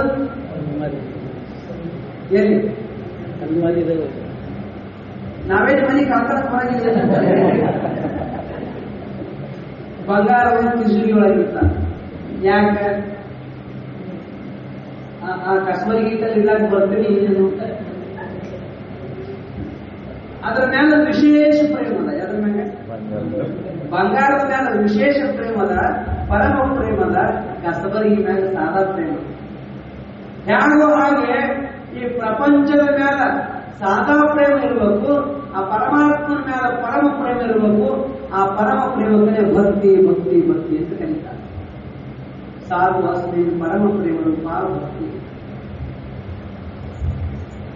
ಶ್ರೀಮಂಜೀವನ ಶ್ರೇಣಿಗಳು ಹೇಳ್ತಾರೆ, ಭಕ್ತಿಗೆ ವ್ಯಾಖ್ಯಾನ ಮಾಡ್ತಾರೆ. ಆವ ಕಾಲಗಳು ಬಳಿಕಾವ ದೇಶಗಳು ಬೇರಾವ ವಸ್ತುವಿನೋಡ್ ಬೆಳೆ ಬೆಳೆ ರತಿಮ ಮಧ್ಯೆ ಆವ ಪರಿಯು ತನ್ನ ಮೇಲೆ ಇರ್ಬೋದೋ ಅಂತೆ ಗುರುದೇವತೆಯು ಅನುರಾಗವಿರುವುದೇ ನಿಜ ಭಕ್ತಿ. ಭಕ್ತಿಗೆ ವ್ಯಾಖ್ಯಾನ ಹೇಳ್ತಾರೆ. ಪರಮ ಪ್ರೇಮ ಅಂದರೆ ಆವ ಕಾಲಗಳು ಬಳಿಕಾವ ದೇಶಗಳು ಬೇರಾವ ವಸ್ತುವಿನೋಡು ಬೆಳೆ ಬೆಳೆಯದ ಅತಿಮಮತೆ. ಅತಿಮಮತೆ ಪರಮ ಪ್ರೇಮ ಎರಡು ಒಂದೇ. ಅತಿಮಮತೆ ಎಲ್ಲಿರುವುದು? ತನ್ನಲ್ಲಿ. ಎಲ್ಲವ ನಾರೈದು ನೋಡಲಿರಿಸಿದ ನೇಹ ಎಲ್ಲಿರುವುದು? ತನ್ನಲ್ಲಿ. ಜಗತ್ತಿನೊಳಗ ನೀವು ಇಷ್ಟೆಲ್ಲ ಪ್ರೇಮ ಅದಾದ ಕರೆ ನಿಜವಾದ ಪ್ರೇಮ ಯಾರ ಮೇಲೆ ಇರ್ತೇವೆ? ಮನುಷ್ಯ ಹೆಂಡತಿ ಮೇಲೆ ಪ್ರೇಮ ಅದಾನ, ಬೇಡ ಹೆಂಡತಿ ಗಂಡನ ಮೇಲೆ ಪ್ರೇಮ ಅದಾನ. ಎಷ್ಟು ದಿವಸ ಇರ್ತದ? ಹೇಗೆ ನಡೀಬಾರ್ದು ನಡೀತು, ಆಗಬಾರ್ದು ಆಯ್ತು, ಒಂದೀಡು ಜಗಳ ಬಂತಂದ್ರೆ ಡೈವರ್ಸ್ ಕೊಡ್ತಾರೆ. ಡೈವರ್ಸ್ ಕೊಡ್ಬೇಕಾದ್ರೆ ಪ್ರೇಮ ಇದ್ದರೆ ಕೊಡ್ತಾರೆ. ಪ್ರೇಮ ಕೆಟ್ಟದ್ದ. ಆ ಪ್ರೇಮ ಪರಮ ಪ್ರೇಮ ಅಲ್ಲ, ಅದು ಶಾಶ್ವತ ಇರುವಂತ ಪ್ರೇಮ ಅಲ್ಲ. ಯಾವ ಕ್ಷಣ ಬಂದರೂ ಬೇಕಾದ್ರೂ ಬದಲಾಗುವಂತ ಪ್ರೇಮ. ಪತಿ ಪತ್ನಿಯರಲ್ಲಿ 7 ಜನ ತಿರ್ತೀವಂತ ಹೇಳಿ ಸಪ್ತಪದಿ ತುಳಿದು ಬಂದ್ರು ಸಹಿತ ಆ ಪ್ರೇಮ ಯಾವಾಗ ಬದಲಾಗ್ತದೆ ಗೊತ್ತಿಲ್ಲ. ಮಕ್ಕಳ ಮೇಲೆ ಎಲ್ಲಿಲ್ಲದ ಪ್ರೇಮ ಪರಮ ಪ್ರೇಮ ಅಂತ ಅನಿಸ್ತದ. ಅತಿ ಮಮತೆ ಇರ್ತದ ಮಕ್ಕಳ ಮೇಲೆ. ಯಾಕ ಏನು ಮಾಡಿದ್ರೆ ಎಲ್ಲ ಮಕ್ಕಳ ಸಲುವಾಗಿ ಎಲ್ಲರಿಗೂ ಮಾಡ್ತಾನ. ಹಗಲು ರಾತ್ರಿ ದುಡಿದು ಎಲ್ಲವೂ ಮಕ್ಕಳಿಗಾಗಿಯೇ ಮಾಡ್ತಾನ. ಆದ್ರೆ ಮಕ್ಕಳ ಮೇಲೆ ನಿಜವಾದ ಪ್ರೇಮ ಅದೇನು ಇಲ್ಲ. ಬಂತು ಪ್ರಸಂಗ ಅಂದ್ರ ಇಲ್ಲ ಅನ್ಸ್ಬಿಡ್ತಾನೆ, ತನ್ನನಾಗಿ ಪ್ರೇಮ ಇರ್ತದೆ. ಪ್ರಸಂಗಾನುಸಾರವಾಗಿ ನಿಜವಾದ ಪ್ರೇಮ ಎಲ್ಲಿ ಅಂತ ಗೊತ್ತಾಗೋದು. ಖರೆ ಹೇಳ್ಬೇಕಂದ್ರೆ ಯಾರ ಮೇಲೇನೂ ಪ್ರೇಮ ಇಲ್ಲ, ಎಲ್ಲರೂ ಬೇಕಾಗಿ ಒಬ್ರಿಗೊಬ್ಬರು ಪ್ರೇಮ ಮಾಡ್ತಿರ್ಬೇಕು. ಆದ್ರೆ ನಿಜವಾದ ಪ್ರೇಮ ಯಾರಲ್ಲಿ ಇರೋದು ತನ್ನಲ್ಲಿಯೇ. ನಿಮ್ಮ ಮೇಲೆ ನೀವು ಪ್ರೇಮ ಇದ್ರೆ ಮತ್ತೊಬ್ಬರ ಮೇಲೆ ಇದ್ದೀರಿ ಅಂತ ಹೇಳಿ ಈಗೇನು ಒಬ್ರಿಗೊಬ್ಬರು ಜೀವ ಕೊಡಪ್ಲೆ ಪ್ರೇಮ ಅದ ಅಂತ ಹೇಳ್ಕೊಳ್ಳಲ್ಲ. ಪ್ರಸಂಗ ಬಂದ್ರೆ ಜೀವಕ್ಕೆ ಜೀವ ಕೊಡ್ತಿರ್ಬೇಕು. ಆದ್ರೂ ನಿಜವಾದ ಪ್ರೇಮ ಯಾರಲ್ಲಿ ಅದ ಅಂದ್ರೆ ಹೀಗೆ ವಿಚಾರ ಮಾಡಿ ನೋಡ್ಲಿಕ್ಕಾಗಿ ದುಡ್ಡಿನ ಮೇಲೆ ಎಷ್ಟು ಪ್ರೇಮ ದುಡ್ಡಿನ ಮ್ಯಾಗೂ ಪ್ರೇಮ ಇಲ್ಲ. ಬಂತು ಪ್ರಸಂಗ ಅಂದ್ರ ದವಾಖಾನಿ ಬಂತು, ಏನೋ ಪ್ರಸಂಗ ಬಂತು ಅಂದ್ರ ಎಷ್ಟು ಬೇಕಾದಷ್ಟು ಖರ್ಚಾಗಲ್ಲ ಯಾಕ್ರಿ, ದುಡ್ಡು ಹೋಗಲ್ಲ ಯಾಕ್ರಿ, ಹೊಲ ಹೋಗಲ್ಲ ಯಾಕ್ರಿ, ಮನೆ ಹೋಗಲ್ಲ ಯಾಕ್ರಿ, ಬದುಕ್ಬೇಕ್ರಿ, ನಾ ಬದುಕ್ಬೇಕ್ರಿ, ನಾನು ಉಳಿಸ್ತೀನಿ, ನನಗೆ ಆರೋಗ್ಯ ಉಂಟು ಮಾಡಿ ಕೇಳ್ತೀನಿ. ಪ್ರಸಂಗ ಬಂತು, ಜಗಳ ಬಂತು, ಕೋರ್ಟ್ ಕಚೇರಿ ಏನಾದ್ರು ಬಂತು, ಜೈಲಿಗೆ ಹಿಡ್ಕೊಂಡು ಹೋಗ್ತಾರಂತ ಬಂತು ಅಂದ್ರ ಬೇಕಾದಷ್ಟು ಲಂಚ ತಗೋರಿ, ಬೇಕಾದಷ್ಟು ರಥ ತಗೋರಿ, ನನಗೆ ಬಿಡ್ರಿ ಅಂತ ಅಂದ್ರೆ ದುಡ್ಡಿನ ಮೇಲೆ ಪ್ರೇಮ ಅದ ಅಂದ್ರು ತನ್ನ ಮೇಲೆ ಎಷ್ಟು ಪ್ರೇಮ ಅದ ಅದು ದುಡ್ಡಿನ ಮೇಲಿಲ್ಲ. ವಿತಾತ್ ಪಿಂಡ ಎಲ್ಲಕ್ಕಿಂತಲೂ ತನ್ನ ಮೇಲೆ ಪ್ರೇಮ ಅದ ಮನುಷ್ಯ. ನೋಡ್ಲಿಕ್ಕೆ ಯಾರ್ಯಾರ ಮೇಲೆ ಪ್ರೇಮ ಅನಿಸ್ತದ, ಆದ್ರೆ ನಿಜವಾದ ಪ್ರೇಮ ಯಾರಲ್ಲಿ ಇರೋದು ತನ್ನ ಮೇಲನ ಪ್ರೇಮ. ಭಕ್ತಿ ಅಂತ ಅದಕ್ಕೆ ಕೇಳ್ತಾರ ಮೇಲೆ ಹೇಳ್ಕೊಂಡು ಬರಕತ್ತೀನಿ ನಾನು. ನಮ್ಮ ಮೇಲೆ ನಮಗೆ ಎಷ್ಟು ಪ್ರೇಮ ಅದಲ್ಲ ಅಷ್ಟೇ ಪ್ರೇಮ ಪರಮಾತ್ಮನ ಮೇಲೆ ಇಟ್ಟಾಗ ಅದು ನಿಜವಾದ ಭಕ್ತಿ ಅಂತ ಕರ್ಸ್ಕೊಳ್ಳಿ. ನಾವು ನಾವು ನಮ್ಮ ಮೇಲೆ ನಾವು ಎಷ್ಟು ಪ್ರೀತಿ ಅದೀವ ಅಷ್ಟು ಪ್ರೀತಿ ಪರಮಾತ್ಮನ ಇದ್ದೀವೇನು. ಹಂಗ ಅಳತಿ ಮಾಡಿ ತೂಗಿ ನೋಡಿದ್ರೆ ನಾವು ಯಾರು ಭಕ್ತರು ಅನ್ಕೊಳಕ್ ನಾನಾಗಿಲ್ಲ. ನಾವು ಭಕ್ತರನ್ನೇ ಅಲ್ಲ, ಭಕ್ತರು ಅನ್ನಂಗೆ ಅದೇ ಹೊರತಾಗಿ ನಿಜವಾದ ಭಕ್ತರು ನಾವು ಯಾರು ಅಲ್ಲ. ಯಾಕಂದ್ರೆ ಆ ಭಕ್ತಿ ಪರಿಪೂರ್ಣ ಸಮರ್ಪಣೆ ಇರ್ತದೆ. ಪರಿಪೂರ್ಣ ಸಮರ್ಪಣೆಗೆನ ಭಕ್ತಿ ಅಂತ, ಪರಿಪೂರ್ಣ ಪ್ರೇಮಕ್ಕನ ಭಕ್ತಿ ಅಂತ. ನಾವೇನು ಪ್ರಸಂಗ ಬಂದ್ರು ಆವ ಕಾಲದು ನಮ್ಯಾಗ ಎಲ್ಲ ಕಾಲದೊಳಗೆ ನಾವು ಪ್ರೇಮ ಇರ್ತೀವಿ. ನೀವ್ ಯಾರು ಆಗ್ತೀರಿ, ನಾವು ಸಣ್ಣವರಿದ್ದಾಗ ಬಹಳ ಪ್ರೇಮ ಇದ್ದೀವ್ರಿ. ಈಗೇನು ವಯಸ್ಸಾಯ್ತು ಮುಡಿದ್ರಾಗಿ ನಮ್ಮ ಮ್ಯಾಗಿನ ಪ್ರೇಮ ಕಡಿಮೆ ಆಗಿದ್ದಕ್ಕೆ ಯಾರು ಅಂದಾರ. ಗಂಡನ ಮ್ಯಾಗಿನ ಪ್ರೇಮ ಹೆಚ್ಚು ಕಡಿಮೆ ಆಗಬಹುದು, ಮಕ್ಕಳ ಮ್ಯಾಗಿನ ಪ್ರೇಮ ಹೆಚ್ಚು ಕಡಿಮೆ ಆಗಬಹುದು, ಉಳಿದ ಎಲ್ಲ ಪದಾರ್ಥಗಳ ಮ್ಯಾಲ ಪ್ರೇಮ ಹೆಚ್ಚು ಕಡಿಮೆ ಆಗಬಹುದು. ಜಾಮೂನ್ ಅಂದ್ರೆ ಪಂಚ ಪ್ರಾಣ ನೋಡ್ರಿ ಅವನಿಗೆ ಅಂತ ಇರ್ತಾರೆ. ಜಾಮೂನ್ ಮ್ಯಾಗ ರಸಗುಲ್ಲ ಮ್ಯಾಗ ಪಂಚ ಪ್ರಾಣ ಅದ, ಭಾರಿ ಪ್ರೀತಿ ಅದ. ಬಂತಪ್ಪ ಶುಗರ್, ಈಗ ಪ್ರೀತಿ ಇರ್ತಾನ ಮ್ಯಾಗ. ಯಾವುದು ಮೊದಲು ಅಮೃತ ಆಗಿ ಕಾಣ್ತಿತ್ತು ಜಾಮೂನ್ ರಸಗುಲ್ಲ, ಈಗ ಅದೇ ವಿಷ ಕಂಡಂಗ ಆಗ್ತದೆ. ಈಗೇನು ಪ್ರೀತಿ, ಈಗ ಹಾಗಲಕಾಯಿ ಮೇಲೆ ಪ್ರೀತಿ ಆಗ್ತದೆ. ಪ್ರೀತಿ ಪರಿವರ್ತನೆ ಆಗ್ತದೆ. ಯಾಕ ಅಷ್ಟೆಲ್ಲ ಪ್ರೇಮದ ರುಚಿ ಅಂದ್ರೆ ಬಹಳ ಜೀವ ಮಾಡ್ತಾನ. ಆದ್ರೆ ಒಂದು ಕಾಲಕ್ಕೆ ಇದ್ದದ್ದು ಮತ್ತೊಂದು ಕಾಲಕ್ಕೆ ಇಲ್ಲ ಆಗ್ತದೆ. ಚಳಿಗಾಲದೊಳಗೆ ಅದ್ರಾಗ ಈ ಕಡೆ ಎಲ್ಲ ನಮ್ಮ ಬೀದರ್ ಜಿಲ್ಲೆ ಹೇಳಿ ಚಳಿ ಬಹಳ ಹೆಚ್ಚಿಗೆ ಮಾಡಿದೆ. ಗುಲ್ಬರ್ಗಕ್ಕಿಂತಲೂ ಬೀದರ್ ಜಿಲ್ಲೆದ ಚಳಿ ಬಹಳ. ಡಿಸೆಂಬರ್ ತಿಂಗಳ ಕೆಟ್ಟ ನಡೆದು ಬರುವಂತ ಚಳಿ ಅದ. ಅವಾಗ ಬನೀನ್ ಮ್ಯಾಲ ಅಂಗಿ ಮೇಲೆ ಬನೀನ್ ಮೇಲೆ ಟಿ ಶರ್ಟ್ ಮೇಲೆ ಅಂಗಿ, ಅದ್ರ ಮ್ಯಾಗ ಮತ್ತು ಸ್ವೆಟರ್, ಸಾಧ್ಯ ಆಯ್ತು ಅದನ್ನ ಮತ್ತೊಂದು ಜರ್ಕಿನ್ ಕೋಟ್, ಇದೆಲ್ಲ ಹಾಕೋತಂಗ ಕಣ್ಗೋಪಿ ಅಂದ್ರೆ ಭಾರಿ ಪ್ರೀತಿ. ಹಚ್ಕೋಬೇಕಾದ್ರೆ ಒಂದು ಬಿಟ್ಟು ಎಡ್ಡೆಡ್ ದಪ್ಪನ ಬ್ಲ್ಯಾಂಕೆಟ್ ರಗ್ಗ ಭಾರಿ ಜೀವ. ಚಳಿಗಾಲದೊಳಗೆ ಎಷ್ಟು ಪ್ರೀತಿ ಇರ್ತಾನ ಬ್ಲ್ಯಾಂಕೆಟ್ ಮ್ಯಾಗ, ಟೋಪಿಗೆ ಮ್ಯಾಗ, ಸ್ವೆಟರ್ ಮ್ಯಾಗ ಕಂಡಾಪಟ್ಟಿ ಪ್ರೇಮ ಇರ್ತದ. ಬಹಳ ಪ್ರೇಮದಿತ್ತಮ್ಮ ನೀನು. ನಾ ಬಂದಾಗ ಚಳಿಗಾಲದಾಗ ಬಂದಾಗ ನೋಡಿದ್ದೆ, ಟೋಪಿಗೆ ಮ್ಯಾಗ ಸ್ವೆಟರ್ ಮ್ಯಾಗ ಬಹಳ ಪ್ರೇಮ ಇದ್ದಿ, ಬ್ಲ್ಯಾಂಕೆಟ್ ಮ್ಯಾಗ ಬಹಳ ಪ್ರೇಮ ಇದ್ದಿ ಅಂತ ತಿಳ್ಕೊಂಡು ಬ್ಯಾಸ್ಗಿನಿಂದ ವೀರಭದ್ರೇಶ್ವರ ಜಾತ್ರೆ ಇರ್ತದ, ಬಸವ ಜಯಂತಿ ಟೈಮಿನಾಗ ಹೋಳಿಗೆ ಉಳಿಸಿ ಮಧ್ಯಾಹ್ನದೊಳಗೆ ಕಿಟಕಿ ಬಾಗಿಲು ಬಂದ್ ಮಾಡಿ, ಫ್ಯಾನ್ ಕೂಲರ್ ಎಲ್ಲ ಬಂದ್ ಮಾಡಿ, ಸ್ವೆಟರ್ ಟೋಪಿಗೆ ಹಾಕಿಸಿ ಮ್ಯಾಲ ಯಾರು ಬ್ಲ್ಯಾಂಕೆಟ್ ಹಚ್ಚಿ ಮನಸಿಲ್ಲ. ಪ್ರೇಮ ಇಲ್ಲ. ಚಳಿಗಾಲದಾಗ ಅತ್ಯಂತ ಪ್ರೇಮ ಎಲ್ಲ ಮ್ಯಾಗ ಸ್ವೆಟರ್ ಬ್ಲ್ಯಾಂಕೆಟ್ ಮ್ಯಾಗ. ಮತ್ತ ಅಷ್ಟು ಪ್ರೇಮ ಇದ್ದವ್ ಬ್ಯಾಸಿಗೆ ಇರ್ತದ ಅದನ್ನ ಪ್ರೇಮ ಇದ್ದು ಬನ್ನಿನ ಅಂಗಿ ಸಹಿತ ಕಳೆದ ಒಟ್ಟಾಗಿ ಬರ್ತಾನೆ ಅವಾಗ ಆ ಅಂತ ಹೌದು. ಮತ್ತು ಒಂದು ಕಾಲಕ್ಕೆ ಪ್ರೇಮ ಇದ್ದದ್ದು ಮತ್ತೊಂದು ಕಾಲಕ್ಕೆ ಆ ವಸ್ತುಗಳ ಮ್ಯಾಗ ಪ್ರೇಮ ಉಳಿದೇನು. ಜಾಮೂನ್ ಮ್ಯಾಗ ಪ್ರೀತಿ ಇದ್ದ ಮನುಷ್ಯ ಶುಗರ್ ಬಂದ ಮ್ಯಾಗ ಕಡಿಮೆ ಆಗ್ತದ. ಚಳಿಗಾಲದೊಳಗ ಕೌದಿ ಬ್ಲಾಂಕೆಟ್ ಮ್ಯಾಗ ಪ್ರೇಮ ಇದ್ದ ಬ್ಯಾಸಿಗೆಯೊಳಗ ಅದರ ಪ್ರೇಮ ಹೋಗಿ ಬಿಡುತ್ತದ. ಮತ್ತು ಬ್ಯಾಸಿಗೆ ಎಸಿ ಹಚ್ಕೋತಂತೆ ಚಳಿಗಾಲದಾಗ ಹಚ್ಚಿದ ಇಲ್ಲ ಅವಾಗ ಪ್ರೇಮ. ಈ ವಸ್ತುಗಳ ಮೇಲಿನ ಪ್ರೇಮ ಒಮ್ಮೆ ಇರ್ತದ, ಒಮ್ಮೆ ಹೋಗ್ತದ. ವ್ಯಕ್ತಿಗಳ ಮೇಲಿನ ಒಮ್ಮೆ ಪ್ರೇಮ ಇರ್ತದ, ಒಮ್ಮೆ ಕಡಿಮೆ ಆಗ್ತದ. ಆದ್ರೆ ತನ್ನ ಮೇಲಿನ ಪ್ರೇಮ ಚಳಿಗಾಲದಾಗ ನಾ ಭಾರಿ ಪ್ರೇಮ ಇರ್ತೀವಿ, ಬ್ಯಾಸಿಗೆ ಬಂದು ಕೂಡ ನನ್ನ ಮ್ಯಾಗಿನ ಪ್ರೇಮ ಕಡಿಮೆ ಆಗ್ತದೆ. ಹೌದಾ? ಗಾಡಿ ಸುದ್ದಿ ಅವುಗಳು ನಮ್ಮ ತವ್ರ ಮನೆಯಾಗಿದ್ದಾಗ ನನ್ನ ಮ್ಯಾಗ ನಾವು ಬಹಳ ಪ್ರೇಮ ಇದ್ದೇವ್ರಿ. ಈ ಗಂಡನ ಮನೆಗೆ ಬಂದೀವಿ ನಮ್ಮ ಮ್ಯಾಗಿನ ಪ್ರೇಮನ ಕಡಿಮೆ ಆಗಿದ್ರಿ. ಯಾರು ಅಂತಾರೆ ಕಡಿಮೆ ಆಗ್ತದೆ? ಇಲ್ಲ. ನಾವು ಸಣ್ಣವರಿದ್ದಾಗ ನನ್ನ ಮ್ಯಾಲ ಪ್ರೇಮ ಇರ್ತಿ, ಮುದುಕರಾಗಿ ನಮ್ಮ ಮ್ಯಾಗಿನ ಪ್ರೇಮ ಕಡಿಮೆ ಆಗದಂತ ಇಲ್ಲ. ಯಾವ ಕಾಲಗಳು ಬಳಿಕಾವ ದೇಶಗಳು ಅನ್ಕೊಂಡೆ ನಾನು ಬಳಿಕಾವ ದೇಶಗಳು ಅನ್ಕೊಂಡ ಅವ್ರ ಮನೆಯಾಗಿದ್ದಾಗ ಪ್ರೇಮ, ಗಂಡ ಮನೆಯಾಗಿದ್ದಾಗ ಬೇರೆ ಊರಿದ್ದವ್ರಿಗೆ ಇಲ್ಲಿಂದ ಇಲ್ಲೇ ಆಗಿತ್ತು ಅವ್ರ ಸುದ್ದಿ ಬೇಡ. ಯಾವ ಕಾಲವೇ ಇರಲಿ, ಯಾವ ದೇಶವೇ ಇರಲಿ, ಮತ್ತೆ ಬೇಡ ಇಲ್ಲಿಂದ ತಿಳ್ಕೊಂಡು ಪ್ರೇಮ ಹೆಚ್ಚದ. ನೀವು ಬೆಂಗಳೂರಿಗೆ ಹೋದ್ರಿ, ದಿಲ್ಲಿಗೆ ಹೋದ್ರಿ, ಬೇಡ ಅಮೇರಿಕಕ್ಕೆ ಹೋದ್ರಿ, ಅವಾಗ ನಿಮ್ಮ ಮ್ಯಾಗಿನ ಪ್ರೇಮ ಕಮ್ಮಿ ಹೆಚ್ಚು ಏನಾದ್ರು ಆಗ್ತಿಲ್ಲ.